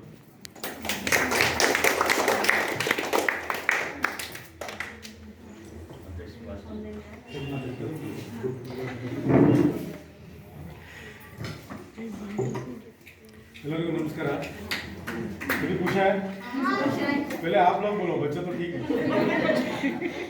क्योंकि ये स्कूल भेजने के बाद जिम्मेवारी किसका बनता है टीचर अपना फर्ज अदा कर देते हैं लेकिन बाद में फर्ज आपका है क्योंकि ये सबका बेस माँ ही है माँ टीचर और पुलिस अगर ये तीनों ठीक है ना पूरा सोशल ठीक है ना किसी की बात पे कोई ये नहीं है तुम्हारे माँ बाप ने कोई ये नहीं सिखाया अच्छा काम नहीं सिखाया या कोई तरह स्कूल टीचर ने कुछ सिखाया नहीं तो कौन सा क्वालिफिकेशन में आता है ये नवोदय किसी को नहीं आता लेकिन मैं आप लोगों से एक रिक्वेस्ट करता हूँ आप सभी ने क्या करना सभी बच्चों को कोई ये मज़हब का काम मज़हब तक चल रही मैं कभी उसको दखलंदाजी नहीं करता किसी का भी मैं किसी का ये नहीं मानता सबको मैं पढ़ता हूँ मैं कुरान भी पढ़ा हूँ बाइबल भी देखा हूँ लेकिन मुझे अच्छा नहीं लगा अच्छा नहीं लगा मुझे लेकिन हिंदू का भी पढ़ा लेकिन उसमें क्या है कि सभी में क्या है कि सिर्फ औरत को एक दर्जा दिया हुआ है ताकि आप लोग ही हम लोगों का इज्जत इनाकत जो भी है आप लोग आप इनको क्या है कि बच्चों को कम से कम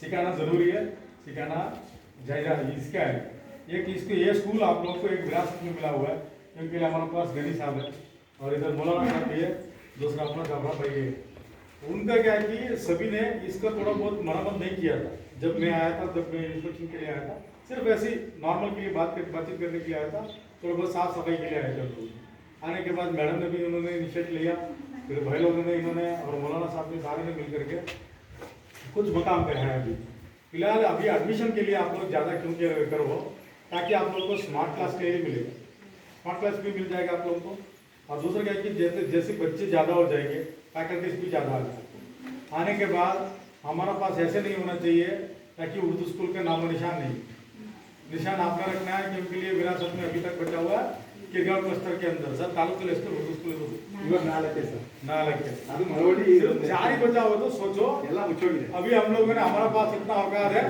हम लोगों ने उर्दू स्कूल को भी बचा के रखे है ना ये हमारी इज्जत की बात है फक्र की बात है कि हमने उर्दू स्कूल को अभी भी रखा हुआ है रखने के अच्छा दूसरा फैकल्टी भी आप लोग को अच्छा मिला हुआ है 4 फैकल्टी मिला है दूसरा आप लोगों ने पूरा कोशिश करना ताकि बच्चों को अदर कल्चर्स का भी सिखाओ ये मत सोचो वो हिंदू का है क्रिश्चियन का है सिख का है नहीं सभी का सिखाओ क्योंकि आज मैं सभी को मिलकर के मैं बातचीत करता था सभी से मिलता था सभी से मैं फ्रेंडली हूँ आज मेरे को खुद को लिए मेरे को क्या कि 7 लैंग्वेजेस आता है बातचीत करने के लिए फ्रेंडली बात करता हूँ लिखा पढ़ी नहीं आता लेकिन बातचीत कर सकता हूँ एक जगह पे जाने की शर्म नहीं लगता मुझे अभी आप लोगों के साथ में भी मैं हिंदी में बात कर रहा हूँ या उर्दू के कुछ लफ्ज़ कुछ बीच में आता है तो फिर मैं उर्दू में बात कर सकता हूँ इसलिए लोगों को क्या है कि मिक्स हो जाता है और उसमें क्या है कि आप लोगों का ज़्यादा इसलिए मैं क्यों के लिए बोल रहा हूँ कोई कल्चरल इसका कोई क्राइटेरिया मत बनाओ यानी एक चौकट में मत रखो उनको सब चीज़ उनको करने दो लेकिन गलत के हिसाब से नहीं करो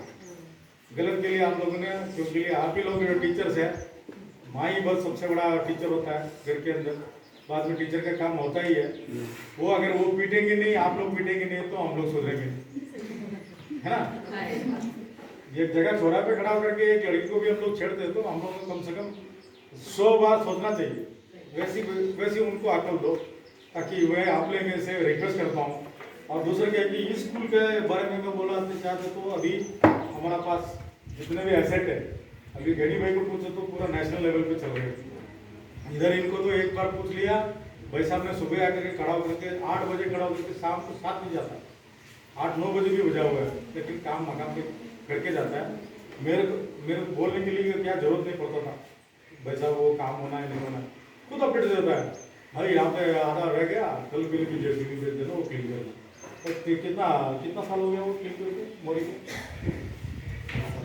हाँ वैसे इनके टाइम पे हुआ नहीं बोल सकते उन्होंने बोल जैसे आप लोगों ने इनको ये भी सिखाना है साफ सफाई सिखाना है ना तो करके आओ बच्चों को ढंग से उनका बाल गिल बना करके एक पैटर्न पे लेके आओ सिविल का क्या बोलते हैं वो प्राइवेट के स्कूल में आते हैं ना प्राइवेट स्कूल के लिए आप लोगों की कोई तब्दीली नहीं है सिर्फ वो यहाँ क्या है कि हम लोगों ने फीस दे करके वो शिक्षा ले रहे हैं यहाँ पे क्या है कि आपको मुफ्त में मिल रहा है मुफ्त में मिलता है वो जो मुफ्त मिलता है ना वो क्या लगता है, वो बेकार लगता है सबको। जब पैसे देते हैं ना तो उसको वैल्यू पता चलेगा। इसलिए क्या है कि हमारे पास सब कुछ है, लेकिन हमारे पास क्या चाहिए, एक लगन चाहिए। उसके लिए हम लोगों ने क्या है कि सीखना है और उसको पक्का ये करना है। हम लोगों ने उसका जो भी हम लोगों को सब्जेक्ट मिलता है उसके बारे में हम लोगों ने शामिल रखना है। आप लोगों ने पूछ, बच्चे आते हैं तो उनको कम से कम पूछो होमवर्क किया नहीं किया, क्या कर रहा है, वो चीज़ सारा थोड़ा बहुत बेसिक करो। करने के बाद 10th तक वो कहीं ना कहीं से हम लोगों के पास से आगे निकल ही जाएगा। क्योंकि मैं सोचता हूँ, मेरे पास KS के लिए IAS के लिए सारे बैठते थे। 24 एक रूम में 24 बंदे को बिठाते हैं, हर एक एग्जाम में एक ही क्राइटेरिया है, 24 बच्चे को बिठाते हैं। 24 बच्चे को बिठा दिया तो 18 बच्चे मुस्लिम का रहते थे, बाकी कितना 8 बच्चे वैसे ही, 6 बच्चे नॉर्मल के थे। पर वो क्या कि उनका पूरा प्रॉब्लम एक ही है, सिर्फ क्या कि हम लोगों को यहाँ पे अभी हमारा MLA साहब ने क्या किया, अभी उन्होंने एक स्मार्ट क्लास भी दिया हुआ है ताकि सभी विषय में उनको सब्जेक्ट में पढ़ाई करने के लिए। दूसरा क्या है कि हमारा ग्रामीण इसमें किसी को भी आगे जा करके क्या बनना है क्या नहीं करना पता नहीं लगता। अभी किसी को देख लेंगे टीचर बन गया, ये बन गया, एप्लीकेशन डाल दिया, ठीक है। अभी हमारे पास भी 2-4 लड़के हैं, जैसे जहूर हो गया और 2-4 और भी लड़के हैं, वो सारे काम उन्होंने क्या कि मोबाइल में कर करके थोड़ा बहुत बताते हैं। लेकिन किसी को निकम्मा बनने के लिए आप लोगों ने कोशिश नहीं करनी। उनको सबको वही बोलो, कन्नड़ा न्यूज़पेपर भी ला के दे दो, इंग्लिश भी दे दो, थोड़ा थोड़ा पढ़ने दो। यानी एक ही बार में हम लोगों ने टूस लिया फिर सीटी भी नहीं बजेगा हमारे पास। कुकर में जैसे पूरा दबा लिया ना, सीटी नहीं बजेगा, फिर हमारा भी दिमाग में ऐसे सीटी बजेगा ही नहीं। इसलिए क्या है कि सीटी बजना चाहिए, प्रेशर भी जितना भी हो, कम से कम उनको पढ़ाई, लैंग्वेज का बैरियर्स मत रखो, कल्चरल्स का बैरियर्स मत रखो। दूसरा क्या है कि उनको ये नहीं करना, वो नहीं करना, उनको जो करना है, क्या करता है पहले उसको इनिशिएट करो। अच्छा ये काम अच्छा कर रहा है तो थोड़ा बहुत आपको पता चल जाए तो थोड़ा बेहतर करो। अभी सारे स्मार्टफोन चलाते हो, उसमें वो काम क्या कर रहा है देख करके उसको थोड़ा बहुत मॉडिफाई करो, यानी उसको थोड़ा बहुत ठीक करने के लिए कोशिश करो। आप लोग पहले सीख के उनको भी सिखाओ, ताकि अभी हम लोगों ने सिर्फ मोबाइल में क्या गाना बजाना सब कुछ हो गया, वो भी कर लेंगे, डांस भी कर लेंगे, सब कुछ करेंगे। करने के बाद भी उनको थोड़ा बहुत पढ़ाई के ऊपर थोड़ा बहुत उनको पुशअप करो, ताकि हमारा ग्रामीण का बच्चे कहीं से भी गांव का बच्चे हो गए बोल करके कहीं पीछे नहीं रहना चाहिए। अभी मैं भी जाता हूँ, कहीं भी जाता हूँ तो अंग्रेजी में बात करता है, हिंदी में बात करता है, मैं बात नहीं करता, मैं कन्नड़ा में ही बात करता हूँ। पैसा मिल जाता है और कहीं दूसरे बोल करके बोलता है, लेकिन मैं क्या बोलता हूँ, क्या बोला कॉमनली बोलता हूँ, क्योंकि सभी गाँव से गए हुए हैं, लेकिन वहाँ का कल्चर रीति रिवाज को उन्होंने अपना लिया। लेकिन लास्ट में आकर के वो बीड़ी करके वही बात करना है, लेकिन उनको कल्चरलाइज बनाओ ताकि वो वापस यहाँ से आने के बाद भी वो खेत बाड़ी को भी पता होना चाहिए। न्यू मैडम उन सकती ट्राई ಮಾಡಿ, आप भी एक बार ट्राई करो, ताकि उनको कैसे जैसे नाटी होता है, कटाव होता है, वो थोड़ा बहुत उनको दिखाना जरूरी है। अगर उनको दिखाए नहीं तो हम लोग इनका जो जितना भी मेहनत कर रहे हैं वो किसी को पता नहीं लगता। We have to teach them how to learn the basic rules, वो चीज़ होना चाहिए। वो जो थोड़ा बहुत ये उनको दिखा करके तब समझाने से दिमाग में बैठ जाता है। अभी समर कैंप में हम लोग आए थे, समर कैंप में किसी के बच्चे 2-3 भी नहीं कि ये कि वो ऐसे मिले। समर कैंप में भी भेजो, समर कैंप अच्छा है। हम लोगों ने फील्ड विजिट भी ऐसे ही लोग ये किया था, कोशिश करा। कल्चरल जो मंदिर मस्जिद कोई ये नहीं बैरियर्स मत रखना, सबको दूसरा सबको लेके आओ। अगर कोई परमिशन नहीं तो मेरे को बोलना, मैं कहीं भी लेके जाता हूँ टेंशन। और जहाँ तक मैं हूँ यहाँ हूँ, जैसे वीडियो जब बोल करके यहाँ कट्टी काम कर रहा हूँ, तब तक ना कम्युनिटी का प्रॉब्लम रहेगा ना किसी का, क्योंकि लिए मेरे पास कोई हिदायतें नहीं है, चौकट नहीं है मेरे पास। मैं सभी के घर में जाता हूँ, सभी से बातचीत करता हूँ, सभी से भाई बहन बोल करके बात करता हूँ, और किसी को भी ये नहीं है कम्युनिटी पे भी नहीं देखता, ना कोई पढ़ाई के ऊपर भी नहीं देखता। मैं भी एक ही मेरे लिए, मैं भी एक ही है आपके लिए, आप भी मेरे लिए एक ही है। इसलिए उससे उसकी तरीके से उनको भी सिखाओ, और ज़्यादा से ज़्यादा इनको पढ़ाई में ध्यान देना। काम पे जितने भी घर में खड़ा काम करा तो करा लो, लेकिन खेल कूद में पढ़ाई में कभी पीछे नहीं चलता। अभी यूनियन डे कब है मैडम? वो वैलेंटाइन बना रहे हो? ठीक, सैटरडे के हिसाब से बना रहे हो। सेकेंड सैटरडे भी है, दूसरा छुट्टी भी है। हाँ, इसलिए सोच समझ के काम करो। अभी क्या है कि थोड़ा बहुत प्रॉब्लम होता है, प्रॉब्लम ऑलरेडी थोड़ा बहुत सुलझाने के लिए आपने स्टेप ले चुके हो, इसलिए आप लोग को बेस्ट ऑफ लक। दूसरे कोई टेंशन भी नहीं लेना, काम अच्छा करते रहो। दूसरा क्या है कि आप लोगों ने थोड़ा इनको स्कूल में भी थोड़ा नफरी बढ़ाओ। क्योंकि लिए अभी 4 ही मड़वड़ी तालुक में बचा है, तो ये हमारी नाज है, हम लोग भी रखा, हमारा बात एक उर्दू स्कूल है, बोल सकते हैं, है ना, इसीलिए वो फक्र से बोल सकते हैं हमारा बात भी उर्दू स्कूल है। लेकिन रिजल्ट के हिसाब से भी थोड़ा बहुत हमारा भी थोड़ा बहुत कलर ऊपर होना चाहिए, हम लोगों ने कुछ किया हुआ बोलते। आप लोग भी फिनिश मीटिंग में आओ, जैसे रिजल्ट आ जाता है उसके टाइम पे आप लोग मेरे बच्चे का कम से कम इतना मार्क्स आया हुआ बोल कर, कभी आप लोगों ने KS में भी इनको दाखिला सीखा ये किया, तब कुछ ना कुछ रास्ता है। लेकिन गवर्नमेंट ने जब से हम पैदा हुए तो मरने तक सारा फैसिलिटी दिया हुआ है, लेकिन फैसिलिटी कहाँ मिलता है, कौन देता है, क्या लेना है, क्या डॉक्यूमेंट देना है, किसी को पता नहीं। इसलिए कुछ चुनिंदा गिने चुनिंदा है उनको बरकरार रखो, ताकि उनका भी थोड़ा, जैसे अभी गरीबी हो गया, इनका हो गया, ये तो एयरपोर्ट क्या कि बाहर जा रहा घूमते हैं, घूमने के बाद खुद बताएंगे, नहीं तो किसी से पूछ के बताएंगे, नहीं पता तो सबको पता नहीं रहता, लेकिन पूछ के बताएंगे, लेकिन सही आप लोगों को ज्ञान दे करके अपना काम करा देंगे। इतना अच्छा इन्होंने ये भी किया हुआ है। दूसरा, सारे ओल्ड स्टूडेंट हैं, इनके लिए भी सामने आप लोगों को पूरा धन्यवाद कहना पहुँचाता हूँ, आप लोगों को बहुत शुक्रिया, और ये 2 बात करने के लिए मुझे एक मौका दिया, तो आप लोगों के धन्यवाद।